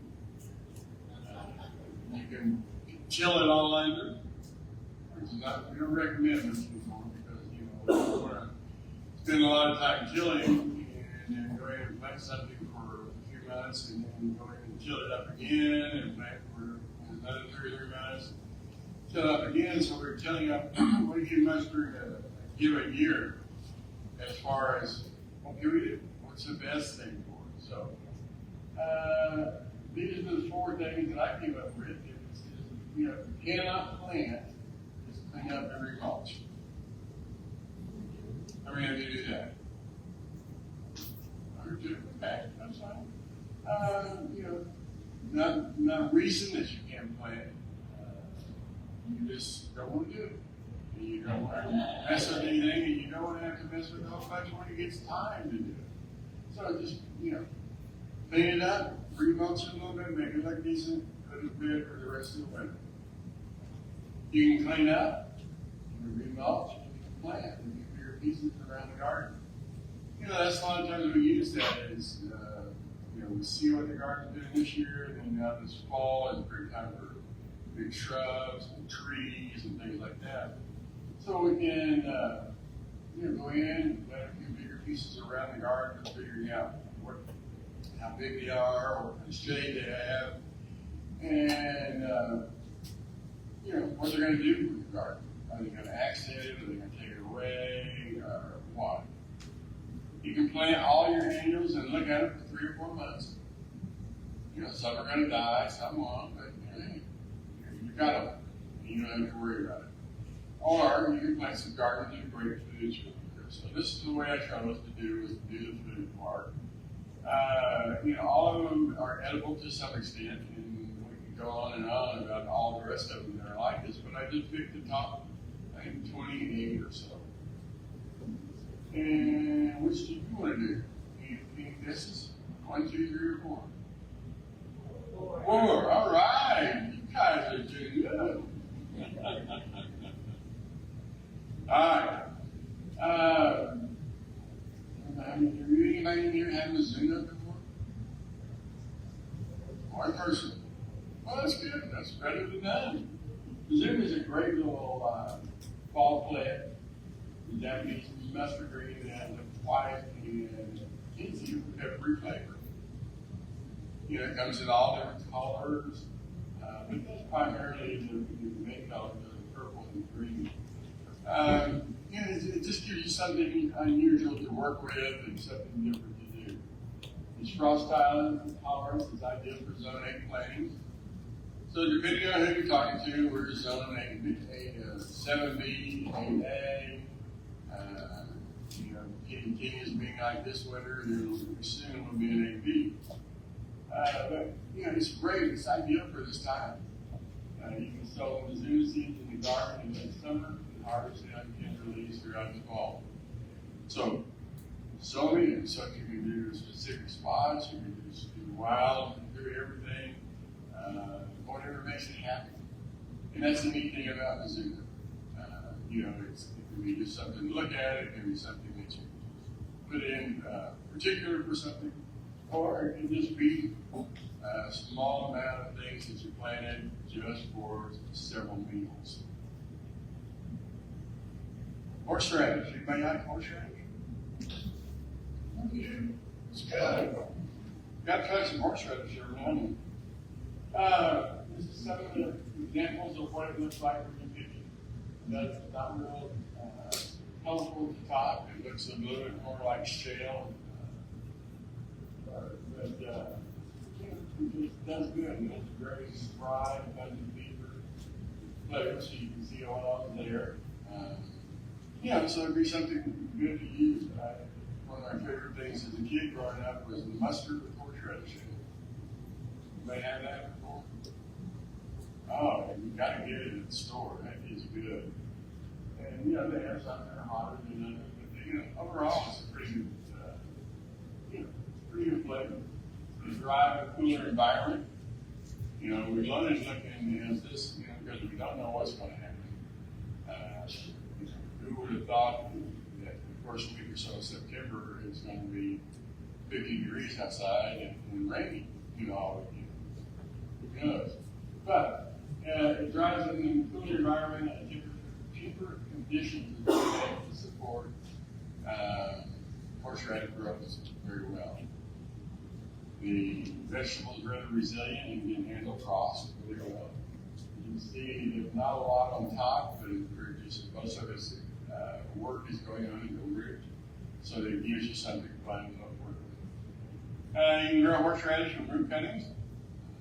By planting it directly in the ground in late summer. So you can go through and cut up all of your roots. Some, you don't want to cut them all up because then you're everything to eat. But, go through and cut them up and use those to plant back in the landscape, and you'll have all new rows coming out. And harvesting time is mid to late fall. So, here, mid to late fall can be up to January. Maybe even early, early as February, depending on the temperature and everything. It is, like I said, it's getting warmer and warmer every day. Let's see it there. Celery act. Anybody know that one? got 1% of that. You just know a lot of this stuff. 2, 3. There's 4. All right, everybody else just put your hand up too, so you can look back here. It is the bud of a celery plant. So, you know, the celery plant grows up tall, and, you know, it stalks on it, and you'll use it to eat by themselves, or in salads, or use it to put in roast potatoes, and all those kinds of things. Or we can just leave them. Do like we do at my house. We'll go get some nice big healthy stalk of it. We eat a couple little pieces of it, and we let it sit in the refrigerator and die. But anyway, it is kind of interesting, but it's the bud of the celery plant, so it's actually below ground. And you can do a lot of other things. You can transplant them during the year. You want to try to get them to where they are ready to go during that time in fall. They have a distinct sharp flavor that's not like celery in any way. I had to read that several times. It's, you know, it's not like celery at all. But it is celery. How did they do that? They don't tell you what it's like, but they tell you what it's not like. It's generally a great idea to start with celery seeds indoors and transplant seeds when they've grown up a little bit. Late summer planting is ideal because it's flavored and free throughout the food transition. Harvest when they're about 3 to 5 inches in diameter. You know, it's not real big, you know, it's that, but it gives you such intense flavor in a small area. It's ideal on something to eat. Fennel is primarily known for its aromatic bulbs, often used in soup to enhance flavor and smell. How many of you have grown fennel? Same people. There's golden fennel, there's green fennel. They're talking about coming out with another couple fennels. You know, the tops of them are not really great. You can chop them up, but what you're trying to do is get to the base of it, and that's where all the flavor is. The fennel seeds, they can be sown directly in the ground in late summer, and most can then be harvested when they're inside of the tin small. So you can harvest quite a bit, and generally they are evergreen. So they come back year after year after year, and they just get bigger and bigger and bigger. Now the only bad thing or sad thing about them, I guess, is the butterfly larvae on them. They'll get on there and just in a week or two, clean that plant, slicker than spot. But you know, you let it sit there for a week or two, give it a little bit of water, and it'll all come right back. So you can't hardly beat that. Prefers nutrient-dense soil, so they'll not be hesitant to add compost directly into the plant. You know, how many of you actually put compost in and around your plants as a plant? A few more people in here. It's all right. Yeah, that's good. You know, not a lot of our plants, we don't need anything to it, but a lot of the other plants that are similar to this, they need to have that extra food, that extra emphasis on what you can do or you can't do. So think about that. Add some in there. Top dressing with something in the compost. Go ahead and add whatever else you can think of within reason. That's just so that you can have that in effect, but are not really tied into it. Garlic, no. We did all those were the newest ones that we came up with that you're not going to do. So everybody's growing garlic, right? Yeah. All right. They can be grown using cloves, provided you're given enough space in the soil and water to remove it. So there you go. There's the big garlic and small. So they can be a bit frosty. We use mulch to protect your garlic from the frost. harvest when lower leaves start to turn brown and top leaves are still green and bright. You don't like vampires or anything like that, you can also keep it a little bit on garlic around your neck. Winter squash varieties like butternut and acorn are perfect for fall harvesting in Zone A. Anybody have a guess on how many varieties of squash there are in the winter part? Opposed to summer. 500. Huh? 500. You're close. It was 489. And there are over 50 different varieties of winter squash. And so you can use those for just about anything you want to. Our biggest issue with squash is in the spring, so many of them die away without hardly putting anything out. Why is that? Brush spine board, yeah. Once you have that, you can't get rid of it because it's already done its duty down below the ground and came up and you're not out of the plant. But in the winter, guess what's dormant? Squash spine board.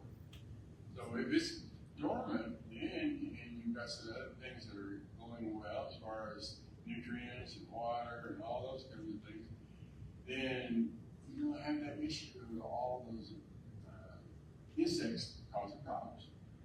So fall is actually a better time to grow all your different squash varieties than in the spring.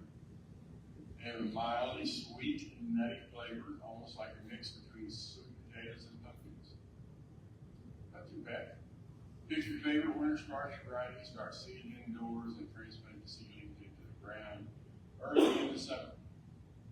So that you have, takes anywhere from 45 to 60 days to get a decent squash. And that way you can get some coming in, and then plant a little bit this month, and then next month you plant a little bit more, so that you have continuing coming to fruition over what you might not otherwise. When the outer skin develops color and appears tough, it's time to harvest. So you can kind of see those. Those are just a few of the different ones. But they need to get the color. They need to develop that hard rind so they can protect themselves. Why not winter squash instead of summer? It's a lot easier in the winter, but you don't have to sweat it much.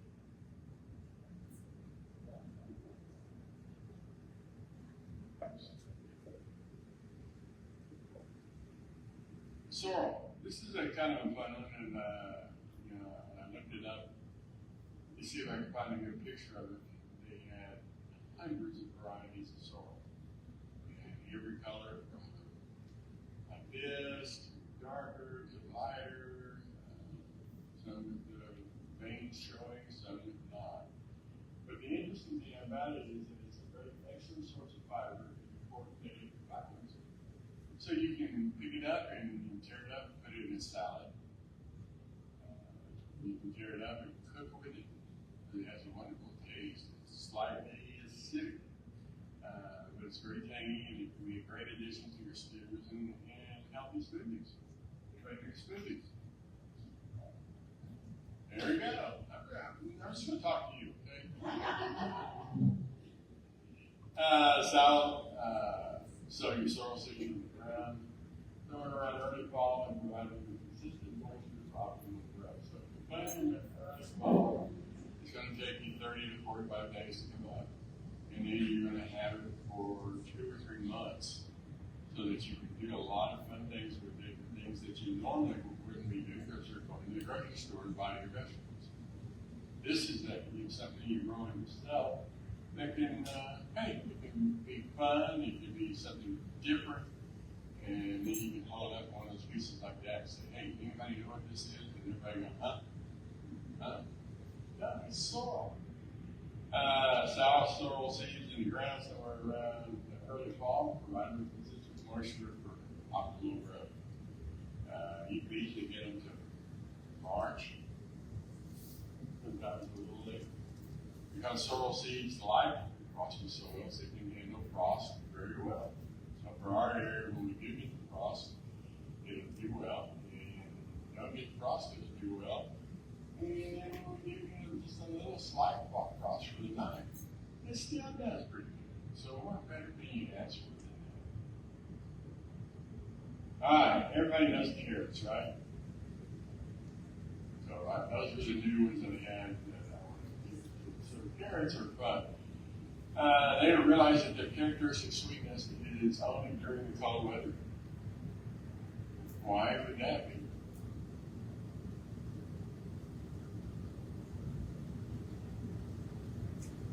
All right, anybody awake? Well, I mean, during the cold, you know, you're growing, but you're not having to compete with everything else. So then now you're able to have a lower temperature, everything is doing well, and at the same time it can grow freely because you're getting a lot more rain in the fall than we do during the summer, right? So you can plant them there and have a lot of fun. You'll enjoy the most deliciously carrot-like carrots out of the fall. Harvest throughout the winter, and you can put them up for a month or so while you're getting everything ready, and go ahead and put a couple of different plantings of carrots in early spring and into late spring. And then you got to pretty much give it up during the summer because we just got to have a rest every once in a while. Carrots prefer to be out in the heat, thrive in the cold. You know, we seem to want to plant carrots out in the middle of the yard, right? Or in the middle of the bed, or wherever we need to get lots of sun, and it doesn't do well. Yeah, if we get out to the side like that and it gets a break on the sun, you know, 2 or 3 o'clock in the afternoon, and for the rest of the day, then they're going to grow wonderfully and have a fun time harvesting. If you're one of the most versatile garden veggies you can grow these carrots in zone 2, if you're in zone 11. Zone 2 is up in Michigan, Minnesota, up in that area, and then zone 11 is down almost to Corpus, into Houston and all those fine areas. So you've got a lot of room in there to do just about anything you might want to. Spinach. Everybody likes spinach, right? Popeye and Sailor Man. How the spinach salad sounds super refreshing in summer heat. The tender green loves the cold. And autumn spinach has more sweetness and bolt resistance than spring and summer greens. Plus, it can be harvested just 30 days from the time of seeding. Why not grow? Look at how much it costs. You know, a small bag of spinach at the store is $5. And you can grow that much spinach for 50 cents or less. You know, so why not look at how ways that we can increase the use of it, how ways that we can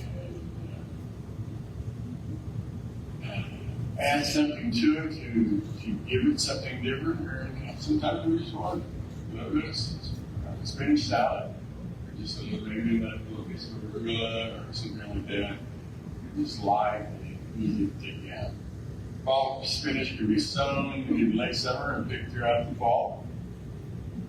So maybe you got it for late summer, which in our case usually is about June or early July, and all the way through the fall, which is going to be, you know, depending on the weather, it's going to be February, it's going to be even early March. Gardens in zone 6 and warmer, you know, winter spinach without protection. So that's kind of neat for the winter, like I said, in zone 8.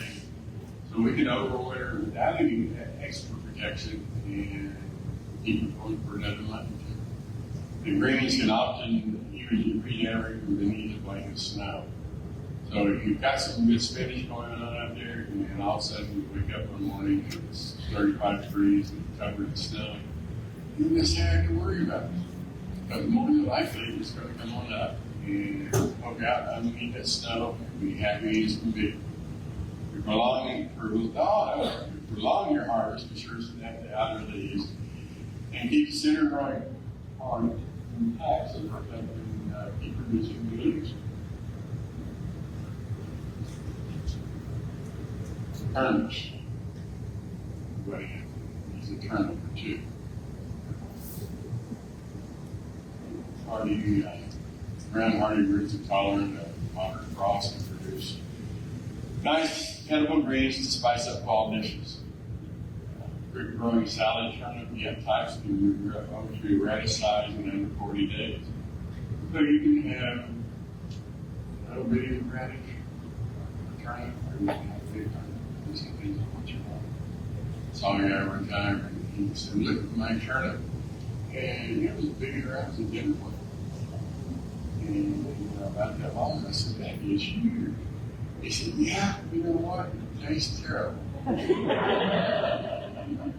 People try to let their vegetables grow to an outlandish size because they want to compete with the neighbor, they go to the state fair, whatever it is to do that. And that's fine if that's what you want. But it's not worth eating. And you get them young, with them tender. You can do so much more with them when you're cooking and using them in your salads and all kinds of things. The large purple top averages 50 to 60 days of maturity. So that's the one we see most of the time. It's just kind of a dark purple. Comes up, does its thing. Both through 50, 60 days, you're ready for maturity. 30 days in, you've already got some seeds planted so that you're having one part come on as the other one is out.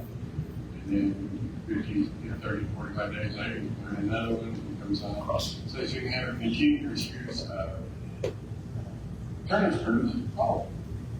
You plant turnips in early autumn, you can harvest into the late fall after the first few light freezes. For storage, you can dig up the plants and remove the greens.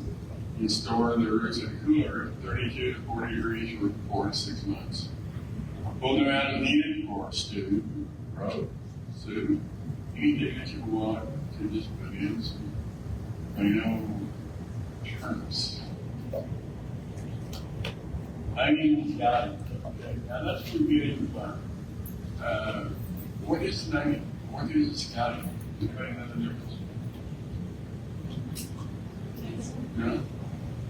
Well, obviously, onion can be bigger or can be smaller, depending on what variety we're preparing onions.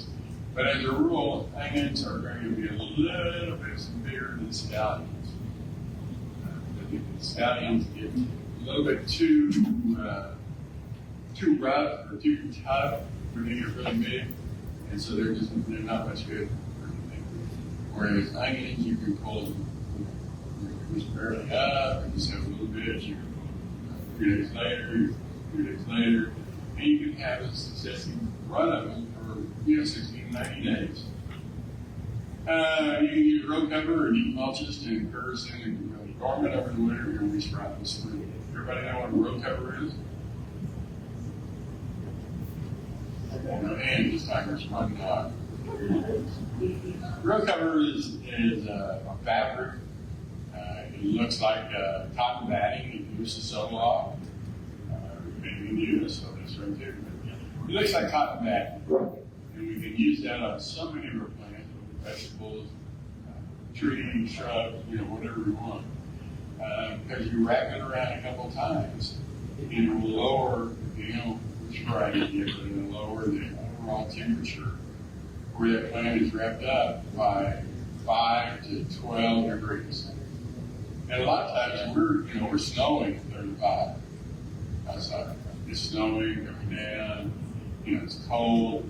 But if those plants in there are 45 or even close to 50, then you've got a whole lot better chance of living, surviving, and giving you something to eat. Mulches are good. We use deeper mulch. You go. I asked the guy one time, and I said, "How do you mulch?" And he said, "Oh, how much do you need?" That's a little forward. Pick up load? Dump truck load? What? He said, somebody asked me that one time, and I survived figured it out.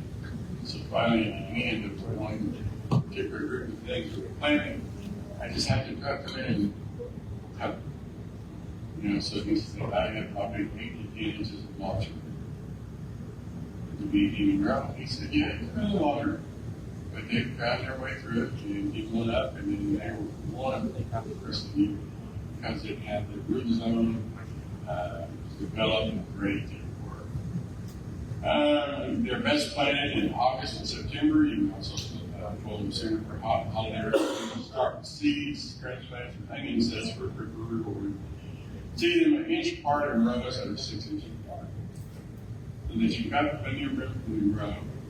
And like I said, if you're growing some up to a certain size, you can pick the ones in between that are a little bit smaller, eat those now, and then as the other onions get bigger, then you can make your room expand, grow, and all those things. I did a talk one time on vegetables, and a guy came and he said, well, okay, we can do this. He said, I've always wanted to grow a lot of onions. I said, okay. We talked about some different things. And he came back and about 6 months later and he said, don't ever talk to me about onions. I said, why? He said, I planted 5 acres of onions. He said, they all come due at the same time. You know, you plant them all, they come due at the same time.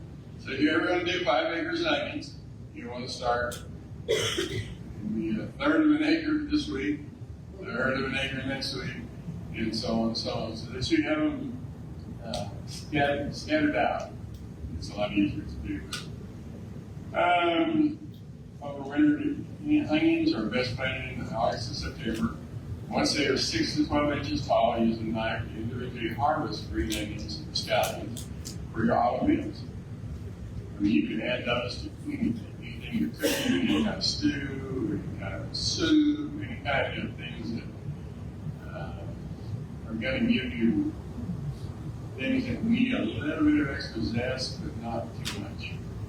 Once they process with increased spacing in 3 to 4 inches apart, this allows the remaining plants to grow into full-size roots. Peas, my wife's favorite. You ask, what do you want for dinner tonight? I said, well, we have chicken or this and this and more vegetables. Oh, that's the peas. You know, peas? I said, yeah, peas are good. The chicks have more sauces in there.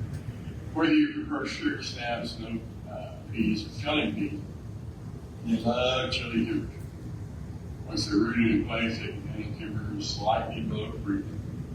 They rely they really prefer 45 to 60 degrees for optimal growth. These should be planted 8 to 10 weeks before your first frost. So our first frost here is late October, early November. So you can kind of get that in there so that they have time to flower and stop floating up. This is typically between August and October, like frost and snow, but heavy freezing. Radishes. How many different kinds of radishes? How many? 37. Man, you're close. It's 35. There are so many different kinds. There are little bitty tiny ones, there are bigger ones, there are Japanese. There are other different countries that have their own kind of radishes. Some have daikons, which are very big. Some have literally tiny radishes, which are small. Some have multiple numbers. So it's always a neat plant to grow. And other than just right in the dead of winter, or just right in the 2 or 3 weeks of the dead of summer, you can grow radishes almost year round. And they're all we need. You know, that's why we need to go to the grocery store and look in the vegetable section. Almost all of them are there all year, except just for a few months.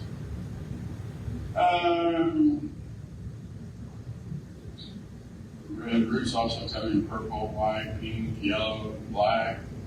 Oh, spicy radishes, radishes.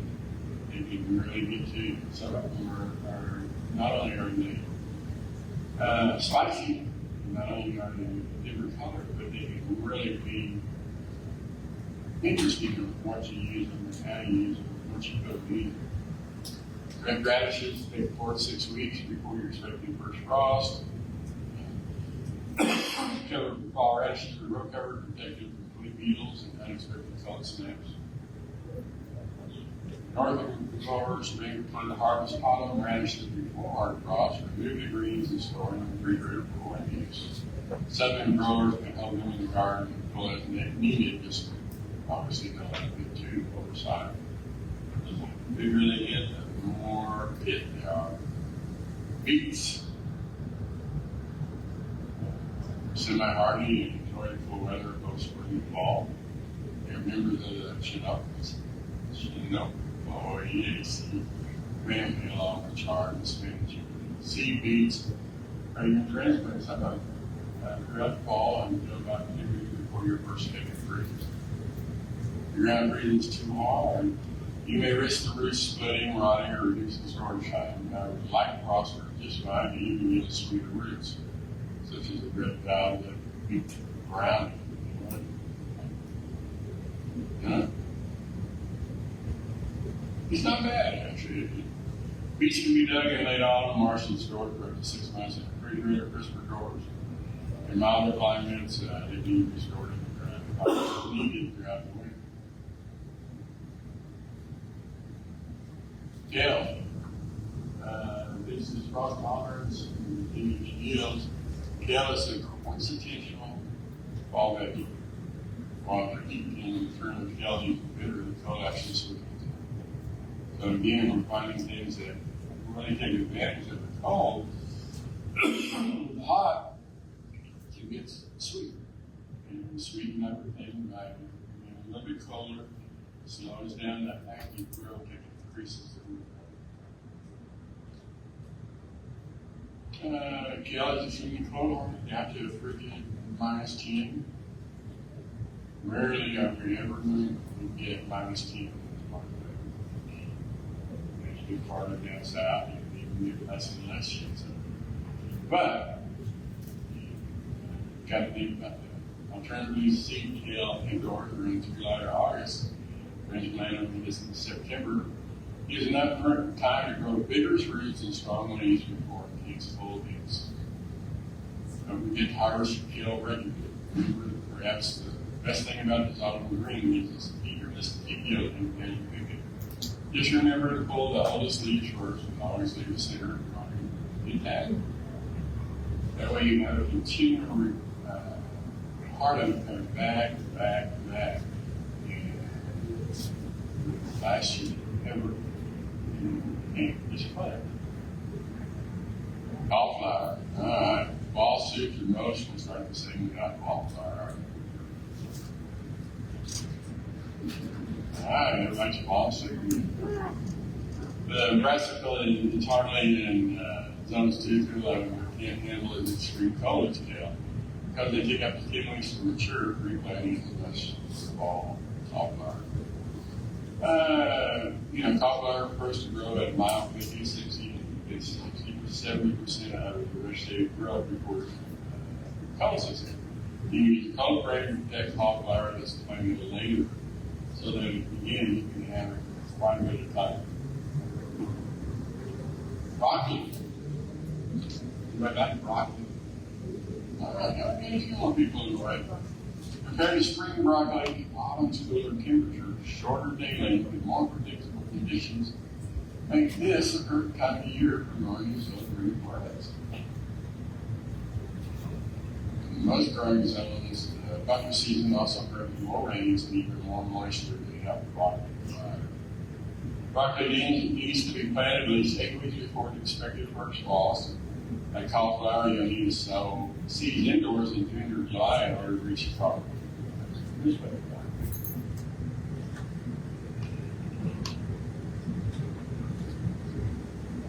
Cabbage, like broccoli and cauliflower cabbage, cool weather brassica drives it in autumn weather, unlike the plain green cabbage in the grocery store. This has over 400 unique varieties of color around the world. So just think about it, 400 varieties of cabbage. We have a whole store, nothing but cabbage. But it, it comes in every different color, every different size, big, small, not too big, they're really tender, they get really big, and they are not so tender. You can also apply a deep mulch or straw or dry leaves to help insulate cabbage into the cooler, coldest months. Some store cabbages can be cut in half in the refrigerator for 4 months. Particularly Napa and Chinese are the best for fermenting and preserving. So really, other than just a little bit in the dead of summer, you can use cabbage just about any time of the year. Anybody know kohlrabi? That's one of two. You don't have to take nuts. Kohlrabi is a running word, they used to do vegetable classes for kids in schools, and you get to all of them and you make kohlrabi about halfway through it. You say, okay, now, what in the world is this? You've never seen a kohlrabi, you're just wondering. I should put a picture of this. Because it has a nice growth habit in all their colors, but it grows up and then it puts out a piece here, a piece here, a piece here, a piece there, a piece there. The center of it is open, but you got all these arms coming up out of the ground. So they're a lot of fun. But we often call them Martian ants, because they look like Martian ants. Although do we really know what Martian ants look like? They are sweet. Kohlrabi is simply to harvest them young, about 2 to 3 inches in diameter, typically 40 days after seeding. If you never use kohlrabi, the easiest way to do it is just to peel everything off, slice it up really small, and throw it in salad. So if you're not sure you want to try it, you might want to just try it just a little bit, dice it up really small, and you're going to think, gosh, somebody had something sweet in the salad. Because it really is a nice fine texture and has a really good taste. Pulling smaller roots also mean you have more time to get in one or even 2 successive of the buffer crop in the fall. Separate the planting by 2 to 3 weeks for a continuous supply. Baby kohlrabi can be sliced thin and integrated into slaws and cubed up and tossed in holiday root roast. So you can do just about anything with kohlrabi, but that's interesting to look at.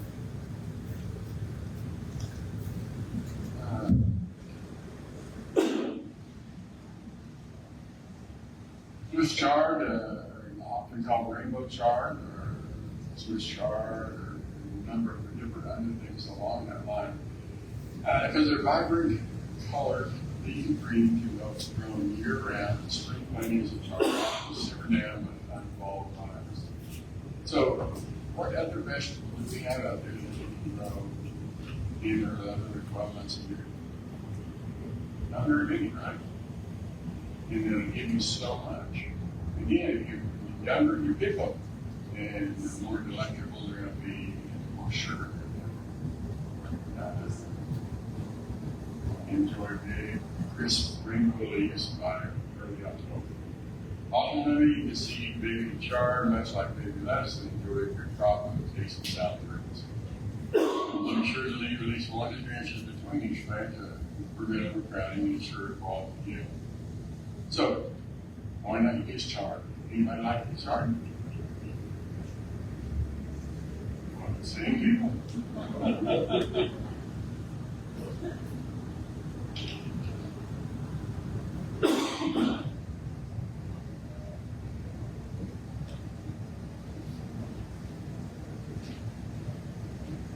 Rutabagas.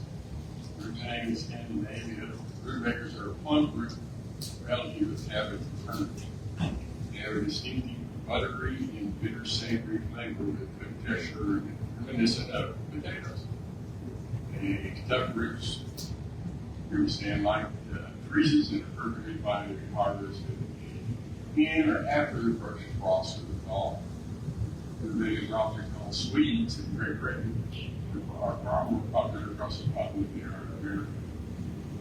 Northern growers typically seed rutabagas about 3 months before the expected first frost. Also, nursery growers, but it's late winter, early spring. But again, another plant that grows that you can use for a lot of things. I personally am not a big favorite of fruit. But, you know, it doesn't mean that they're not healthy. It doesn't mean that they're not really good. It also means that, hey, plant them seed. Leeks, buttery, delicious clinging cousins can be planted in the fall and over winter conditions, many climates. Baby leeks can be harvested like scallions, or you can transplant the leek starts in the garden full size strips with the river. Each secret to growing incredible leeks is keeping them held up like potatoes. So you put them in potatoes, and you get them regrowing a little bit, and then you bring in some more dirt on top.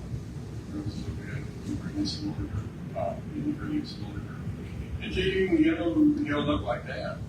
And then by the time you get them like that, then they're getting close to ready, and then now you've got 3 or 4 cottages made from the same initial plant as you would have otherwise. So every few weeks, add more soil on the base of the plants, and it blanches the bottoms and makes them sweeter in the kitchen. Brussels sprouts. We had a group of teachers come out with some kids to look at a community garden. And we looked at everything, and they said, you know, the only thing we noticed, some of the kids said, is there's no Brussels sprouts. And I pointed over and said, there's 3 or 4 blades right there full of Brussels sprouts. And these are science teachers, right? And they said, are they all used, or what's going on? I said, no, they're right there. Get over closer and closer, and I said, no. Since I don't see them, I said, look down this overall stem going up and down. So you look down at it, and all of a sudden you realize that there was tons and tons of little half the size of a golf ball. And so all of them are grown on the same stem. And then all of the leaves out here that we normally grow things are all just repeated plant. So it's kind of a neat thing there. Parsnips are underrated carrot cousins. In fact, this spring and fall where this happy, earthy, smelling roots in extreme cold climates. Parsnips have the shape and texture of carrots, but with slightly sweet and nutty flavor. Like most of these autumn vegetables, their sweetness is brought on by cold winter. Collard greens, in the southern area of the United States, and some of the northern areas, they're super food. Kale, cousins that continue to get cold like champs. Begin harvesting the outer leaves as soon as they reach 8 to 10 inches in length. You pick the collards for as long as they hold up in the cold. The greens will sweeten and flavor will improve like frost. So that's vegetables kind of in a nutsack. I mean, we can go through and explain 30 or 40 or 50 more. Different varieties, different types, some that go quick, some that go long, but we're not here all day to do this. We get bored. I get bored. I'm not going to take a nap anymore. So, we got to talk a little bit about they want to have pruning, so we're going to have pruning, and we're going to need tools. We need. Okay. You may need a shovel, a wheelbarrow, a rake, hand pruners, any tools that you may want. Long handle loppers, rake, mower, and weeder. So there's all kinds of different tools that you may or may not need.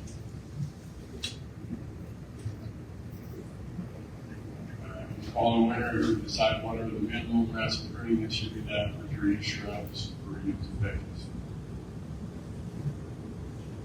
Trees should be pruned if there are a lot of dead branches that we need to cut out.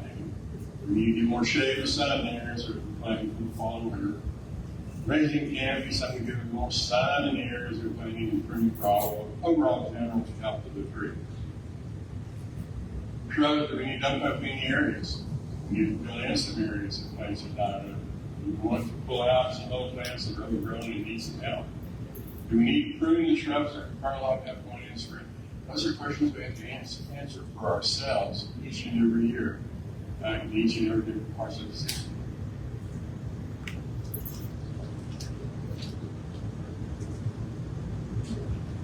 Greenland, that we need to open up more areas for newer plants. So we bring down any shrubs that'll start blooming in the spring. So we're pruning the areas that will bloom in the early summer, or early summer, early fall. Well, you got to think about that. Anything that's going to start to bloom in spring, we're not going to want to cut it back much at all earlier in the year. We'll wait till the first bloom comes out, and then we can start cutting things back so that we don't lose that fall. Veggies and herbs, we're planting fall and winter vegetable beds. We're planting a lot of pots with veggies and herbs, filling areas, and massive holes. You know, so there's a lot of different things we can do. We don't have to do all 25 or 28 of those ones that's gave you. But, you know, my challenge to you is try 2, maybe 3 different ones this year and see if they're going to work.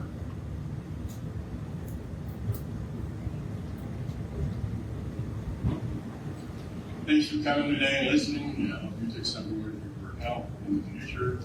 Any particular questions? Yeah.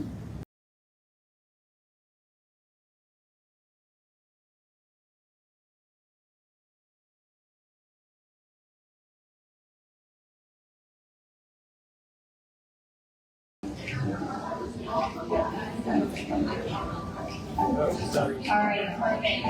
So as you guys are getting settled in for our final speaker, our little raffle ticket grabber, he's going to be passing around a presentation for the last few minutes. Make sure you all grab it. Yeah. Yeah, I hope you're not kidding. It's passing out presentations. Normally, we all have, most of my staff, we all have kids, so most of us have multiple kids that are out helping. Yeah, the volunteer staff. Yeah.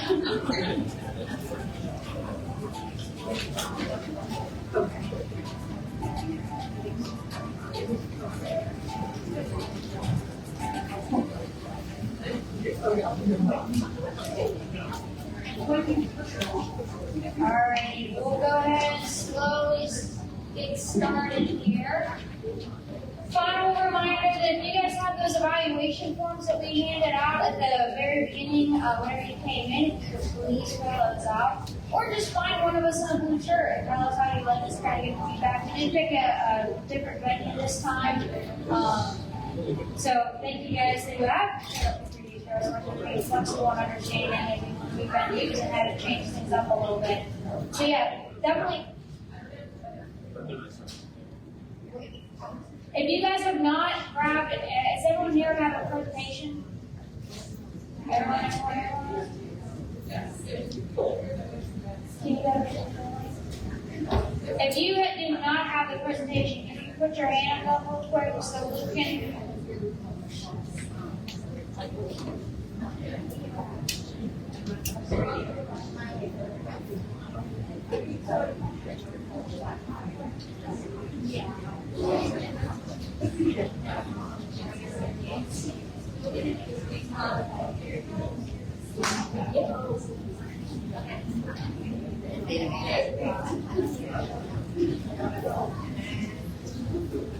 Alrighty, so let's go ahead and get started. So again, make sure you fill out those evaluation forms while everybody come back in.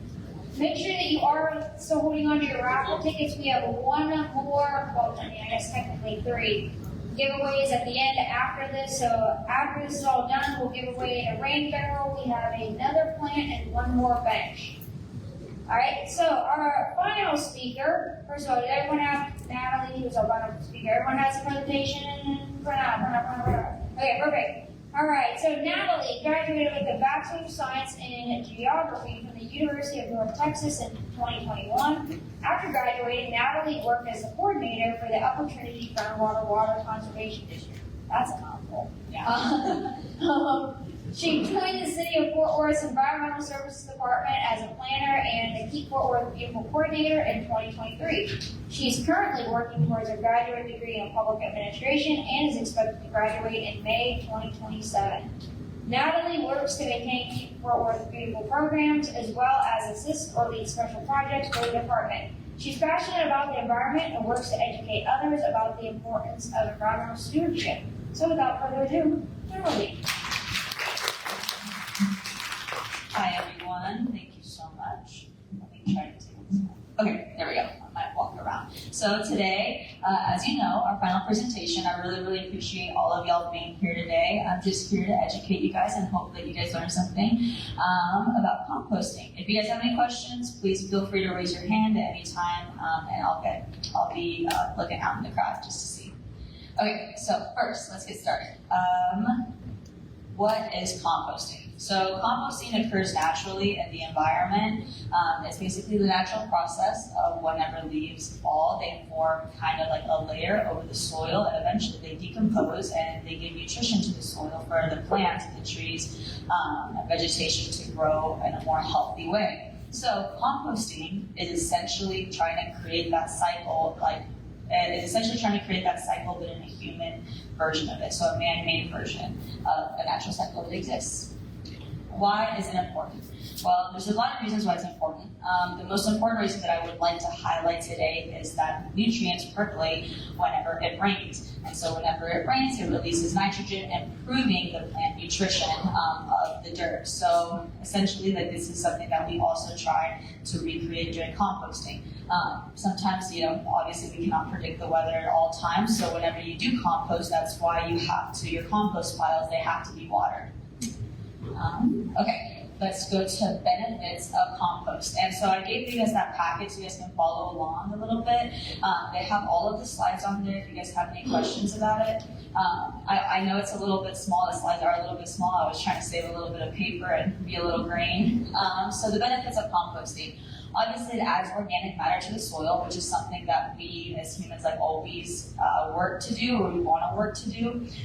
It attracts earthworms, which are obviously good. They're decomposers for our environment. It stimulates the soil for other microorganisms. And then it increases that soil, it increases the soil water, or the amount of retention that the soil can hold for water.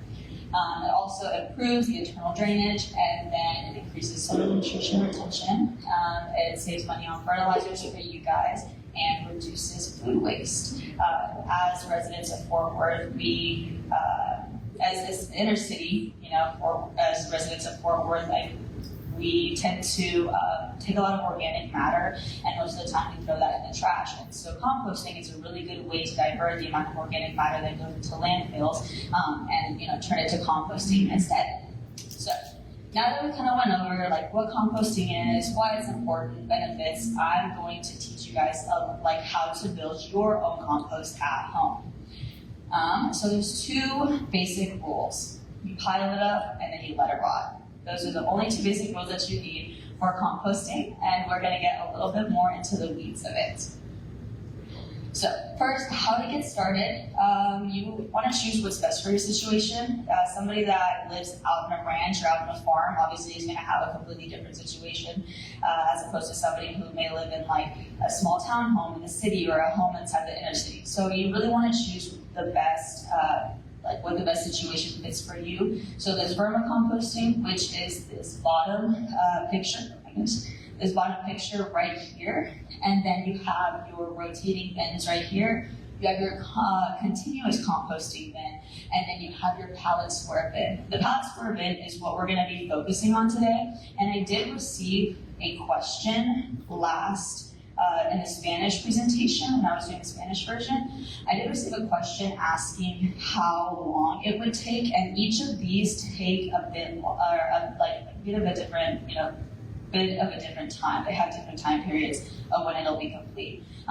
Some range from 3 to 6 weeks, some can range from 6 months to 2 years. So it really just depends on the type of composting that you want to do and the choice that you make. So as I said, we'll be focusing on the pallet square bin today. So first, building your bin and building your square bin. So the dimensions that we want to keep is a 3 by 5. 3 by 5 feet is ideal. You want to make sure that it's big enough to where that it stays moist, and then not so large enough that there is it's poorly aerated. This is just important for the process, and so like the process isn't slowed down, it's just right, and obviously you don't want it to be difficult to manage. You want to keep it by shade if possible, by partial shade, just because you don't want it to dry up so much, but you still want it to keep that moisture inside, but you also don't want it to be completely shaded so that to the point where it won't heat up. Next, you also have to make sure that's well draining. That is why we kind of have, like this picture I used right here, they built their square pallet and they do have the protection around it to just kind of keep the compost in, 2 other critters out that aren't supposed to be in there, and so they have this wire lining in there, and so that helps with the drainage as well. Next, we want to keep it away from wooden structures unless there's a barrier between it. The primary reason for this is because other wooden structures, they have chemicals in them that can eventually leach into your compost, and we obviously don't want that happening. So it's just best to keep it out. And I know what you might be thinking. It's like, oh well, Natalie, there's wood right here. There's special kinds of wood that is preferred to use whenever you're composting. Typically, whenever you buy wood, and I'm not exactly a wood expert, but I know that cypress wood is really good to use, and then wood that say, it has like a little label that says HT on it, which basically means high tide, and so those are really, really good types of wood to use and to consider when composting, and obviously convenient for your access. Next, okay, so there's two different types of I guess materials you can put inside. You have your browns and you have your greens. You have your browns that release carbon, and you have your greens that release nitrogen. The basic options that we have are dry leaves, sawdust, newspaper, and then thin and tearable cardboard. Your greens, they include your kitchen scraps. That's like your vegetables and your fruits. And this doesn't include any kitchen scrap or all kitchen scraps. And we'll go over the different foods that you need to avoid in the next slide. So you have your kitchen scraps, grass clippings, manure. We prefer chicken, horse, cow, and rabbit. This is livestock, or like in general livestock. We don't want any pet manure, and then I'll go over the next slide why we don't want that either. Obviously non-noxious weeds, and then please no invasive weeds or Bermuda grass in the compost bin. This is just because it can spread like along your lawn. Unless you do have Bermuda grass. I also received that question in the other presentation. They did say they had Bermuda grass, so if you have it, then by all means go ahead. Or if you have like a rotating bin, a bin that doesn't touch your lawn, you could use Bermuda grass then. But we just say Bermuda grass just because we just don't want it spreading if you don't already have it. Okay, so here are a few materials to avoid. We don't want meat in there just because of the way that it rots. We don't want that in there, and then obviously we don't want bones because bones do not decay. We don't want cheese, fats or oils, any kind of like really dairy products, or specifically milk, ashes, pet droppings. So on the last slide, I was talking about this livestock manure, and we were talking about how it's okay to put livestock manure, but we don't want pet manure. The primary reason that we don't want it is just because whenever we do have cats or dogs specifically, am I doing that? Maybe I should stand up here. Maybe it's not. Okay, well, whenever we do have, is it me? Oh, maybe not. Okay, well, I'll sit right here. So we don't want it just because the cat. Do you guys hear that? It's not me? Okay, just making sure. I don't want it because typically whenever livestock eats, they eat natural and organic materials. Our cats and our dogs do not eat organic or natural materials most of the time. So that's just the primary reason. And then, let's see, diseased plants, and then compostable bags. And I know a lot of people do want compostable bags, just to put it in there like brown bags. But I think just for at-home composting bins, we don't recommend it. They're more recommended, like whenever a bag says compostable, I believe it's more for large companies that have large buildings where they can like compost, where they can use their machinery to compost those bags. Okay, so building a pile. So there's a couple different rules that I just want to go over, 4 main rules. So before you build your pile, so let's say we have our composting, composting pallet built, right? All right, let's create it. So first, we want to get some small twigs at the very bottom just to create that aeration, and then on top of that, let's put a little bit of soil between it. After that, after we have those 2 basic layers, we'll do like a basic rule of thumb. We'll do brown, green, brown, green, brown, green until we get to the top. This chart, I believe it's a little wrong, and I did not notice that, so I apologize. But so essentially, you would have your twigs down here, then you'd have your soil. After that, you would have your dry leaves, which is your brown, kitchen waste, which is green, your garden debris, which is your brown, your livestock manure, which is green. But then you go back to green. So these are supposed to be switched. So like then you would do leaves, and then you would do kitchen waste, and then you can do sawdust. So just follow that basic rule of thumb: green, brown. Oh, yes, ma'am. That I would say is, I believe it depends on the type of compost that you're doing. If you're doing this pallet one that we're talking about, I believe it's okay. You just have to make sure that it's thin enough and able to break down like super easily. That's what I would recommend. So basic layer, or basic rule of thumb, brown, green. And in between each layer, make sure you're putting a little bit of soil. So you have your twigs, you have your soil, then you put your brown, then you put a little bit of soil, and then you put your green, and you put a little bit of soil. And then as you're creating your bin, I would also recommend that every 2 layers you just give it a little rinse, a little bit of moisture.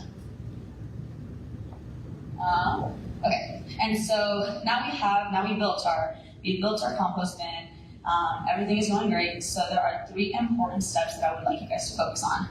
1, continue building it with the right balance of materials. So make sure you keep that. Make sure you guys keep the brown and green, ratio to each other. Ratios is diving a little bit deeper into composting, but the basic rule of thumb for ratios is 30, I believe it's 30 carbon to 1 nitrogen. And so you want to just like keep making sure there's a little bit of balance in there. Moisture obviously is very important. You want to make sure that your compost is getting water. Make sure that it's 40 to 60%, wet at all times. And this typically feels kind of like after you wash the dishes, whenever you squeeze out the sponge.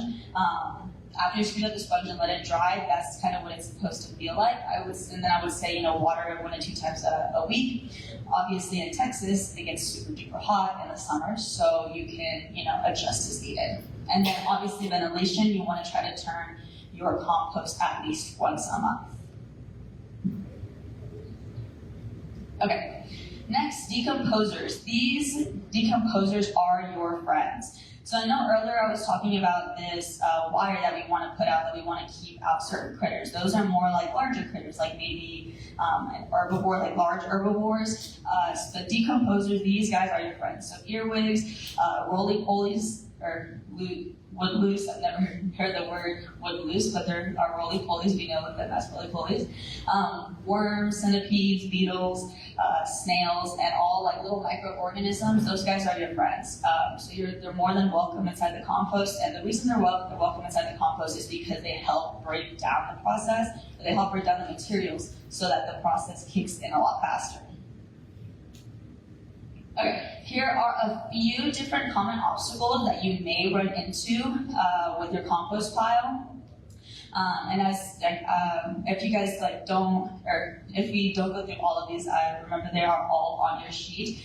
So for example, the first one, your compost has a bad odor. Well, it's not getting enough ventilation. Let's turn it over and maybe let's add oh yeah, let's add a little bit of dry materials. Or let's say your compost isn't breaking down and the center of the pile is dry. Well, then it's not getting enough water. Let's moisten it up a little bit and turn the pile. And obviously these are just some of the common problems. You might face your own problems, and whenever you get to that point, just a quick Google search would definitely like clear these things up. Okay, let's see. Okay, so composting temperatures. So we have our compost bin, we're taking care of it. We've run into a couple problems, but everything's going good so far. So let's talk about temperatures. So the active composting process happens between 55 and 155 degrees Fahrenheit. The most effective range is when you hit between 120 and 131 degrees. After you surpass that 131 degrees, it's okay, but that's whenever these weeds get destroyed and the diseases get destroyed because it becomes too hot. And then after that, once it surpasses 140, that's whenever most of the bacteria is killed, but it does slow that decomposition. So it's okay for it to go above that 140, but I wouldn't keep it there too long. You definitely want to eventually aerate it or moisturize it a little bit so that it can cool down to reach that effective range. And then obviously a thermometer would be the most efficient. It's not necessary, but I would definitely recommend one just because it helps just keeping track instead of having to estimate it most of the time. Okay, so then what if your compost doesn't heat up, right? So you've gone through this whole process and you're like, oh my goodness, my compost isn't heating up. Well, it's okay. The decay is going to be a lot slower, the process is going to happen a lot slower, but you can still have successful compost. You make successful compost. These are a few of the reasons why it might not heat up. There's just like not enough air, or it might have too much or too little water. So you just want to make sure that you are maintaining those balance and following those essential rules for composting. Obviously, we do want it to be we do want the temperatures to rise a lot. And so whenever you are creating those composts, don't be surprised whenever it reaches those highest temperatures and you like take it out to mix it up and it's smoking a little bit. That's the process of it. So it's the most rapid composting, and then it kills a lot of those organisms that you don't want in that compost. Okay, so now when is it finished? So these are basic. These are basic ways that you can see that indicate when your compost is done. Your compost is going to be brown. Obviously, it's going to have an earthy smell. If anybody's ever composted, you know that composting has a very distinct smell to it, a very, very distinct scent. It's not earthy. And so the temperature has cooled within the compost. You'll notice that it's kind of like this color, this earthy. This earthy texture and color, and then above all, it's going to have shrunk about 1/3 of its original size. Let's see. Okay, so compost sifters. Once your compost is done, it's not necessary for you to have this, but I do recommend it if you do have like kind of like the land or the space. Compost sifters are really easily used, and so you can buy them, you can build them, or you can buy them from Home Depot, you can buy them from Lowe's, and they're just really good to kind of separate the materials, because sometimes you may have like leftover small little leaves or small little materials, and so the sifters like really help to separate the mulch once it's made from like the other materials. And if you do have it and you sift it through, you can just put the rest of the materials, the remaining materials, back into your bin to continue composting. And then this is just a little bit extra. This has nothing to do with the composting bin that we were talking about, but you can do a walkway compost. So if you have a lot of land, or if you live on a piece of land and you do have little gardens, you can also do this method. So you would start by digging a hole the way the picture shows, and so you basically put leaves inside of it. And so after you put the leaves inside of it, you stomp on the leaves to break them down, to crush them down, and then you just keep adding more leaves, and it would essentially create compost. I definitely recommend, if you kind of keep a garden year round, I definitely recommend having leaves that can withstand any type of weather. Since we live in Texas, you never know what's going to happen here. And so then to speed up the process, you could add fertilizer, or you could get the rototiller. You can get the rototiller, and it's just the little tool, the gardening tool that has wheels it'll help break down the leaves a lot faster. And so after that, you harvest the walkways. They'll be decomposed for the most part after a few months. You pull back the top layer, which obviously won't have been decomposed yet, but you'll pull back that top layer, and then you can add the decomposed leaves to your garden. And then obviously you would put that top layer back down and start the process all over again. But that is just a little bit extra about composting, another way that you can do it. And then really quickly, I would like to show you guys a little small video. Oh goodness.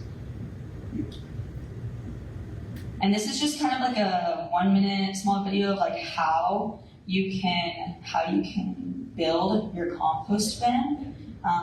Obviously you can look at other options, but this one shows the palette and the way he makes it.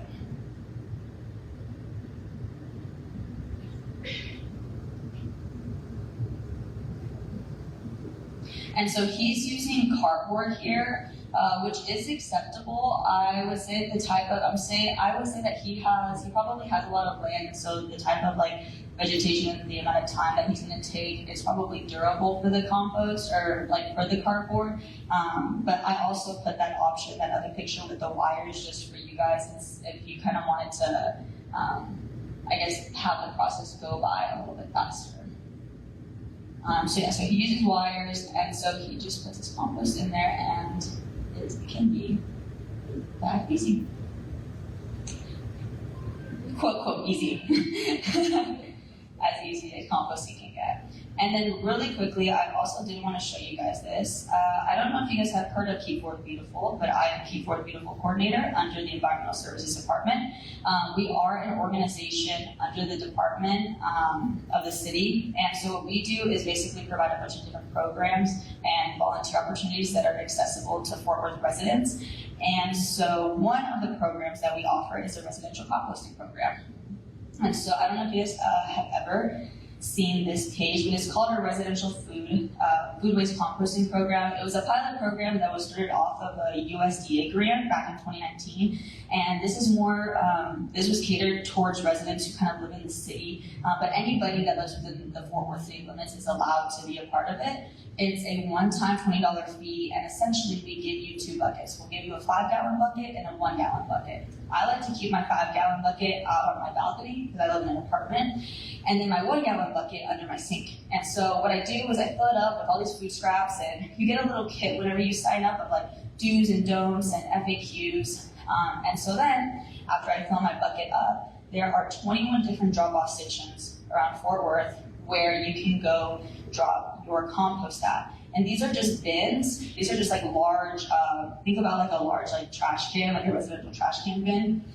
You guys can go drop those off anytime. We give you a little passcode to it, so it's on your schedule. And then after that, they go get picked up by our partners, Compost Cowboy. Compost Cowboy, they pick it up, and then they're the ones who actually turn it into mulch. So it's kind of like you're still composting, but you're not actually going through the process of doing it. It's just a really good way for residents to divert the amount of organic matter that goes into the landfill versus what gets composted. But yes, that is just a small little program that we run. That if you guys are interested in that, if you guys maybe don't want to go through the whole process, but still want to have a direct impact. But other than that, that is all I have.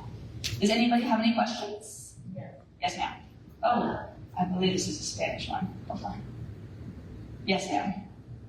Now, is there any way that we, after Cowboy, whatever, fix that person involved, is there any way that we can go pick up something? Yes, so Fort Worth, we used to have a program where you could go pick it up from our drop-off stations. I know since then it's been halted, it's been paused, but I believe if you contact Cowboy Compost, if you contact Cowboy Compost, I believe if you have like a small membership with them, they do give out that mulch for free, you guys. And then Yes, ma'am. Yes.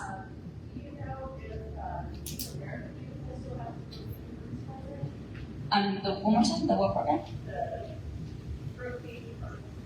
Graffiti Hurts program. I know we're an affiliate of Keep America Beautiful. I'm not sure if they have the program still, but I can definitely get that information to you right after we're done. Yes, ma'am. Is it possible to have a brown, only, compost with maybe glass down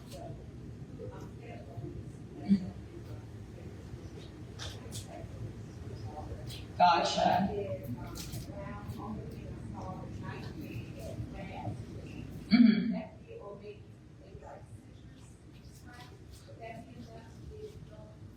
So unfortunately, it would not be enough. You do have to have that ratio. And now that I'm thinking about it, it wasn't a 30-to-1 nitrogen carbon. It's 30-to-1 carbon to nitrogen.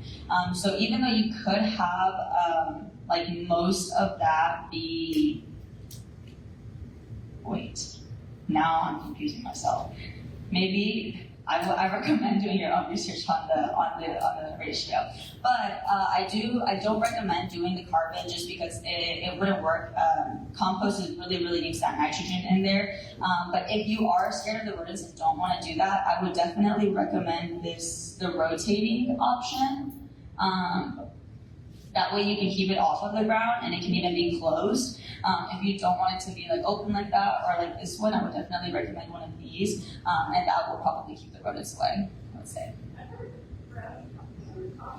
Yes. Mm-hmm. That will, yes, that will as well. Yes. Speaking of the rotating option, my daughter bought a house that came with the rotating, and they can't figure out how to use it. It's just this rotten mess. Oh. Do you have any resources on how to use those? Yes, actually I do. Here, I'm good on time. Okay, I know. Would it be okay if I pulled it up afterwards because I do have it in my notes. It's the Texas AgriLife. I believe it's Texas AgriLife, which is the Texas Agriculture Life. They have a series of webinars on composting. I would definitely recommend that. Do you know if it looks like the plastic bins or if it's the almost exactly like that? I would definitely check out the Texas AgriLife, but I can get that to you afterwards. Do we have any other questions? Oh, yes, ma'am.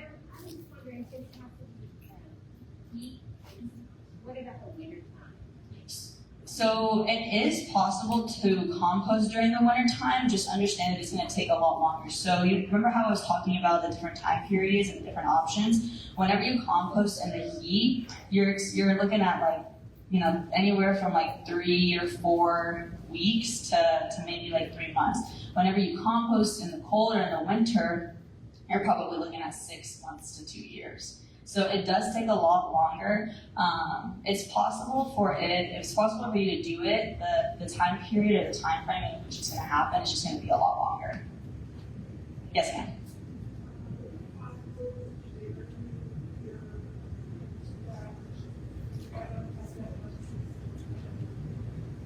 Much time. Oh, much material.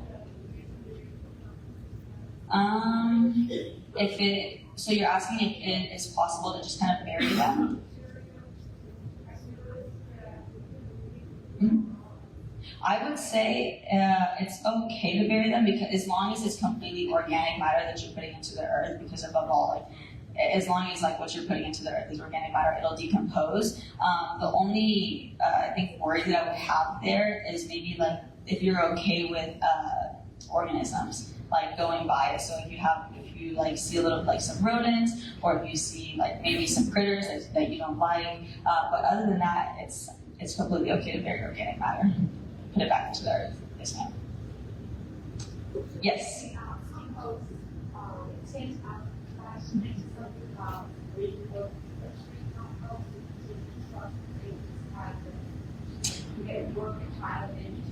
Yes, I believe her name is Hilda. Hilda did mention a different company, and it was while I was doing, she works for the water department. She's one of our volunteers or one of our employees here today working. I know she knows another company where they do give out that free mulch. I didn't hear specifically what it was called, but I can definitely get that information for you. Do you think Hilda is still there?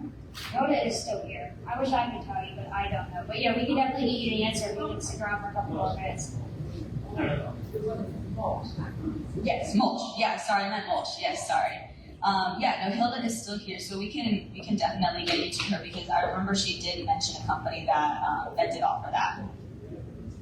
Yes, ma'am.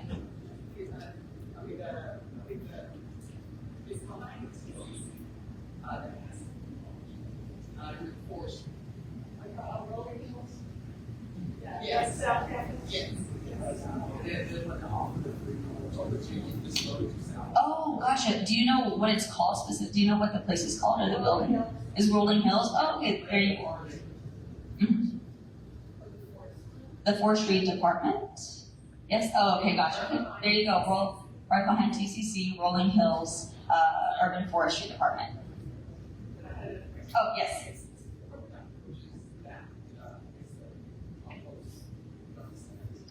Like our event or the residential, like the program that I was talking about, or these? Oh, yes, yeah, Amazon. I definitely recommend Amazon.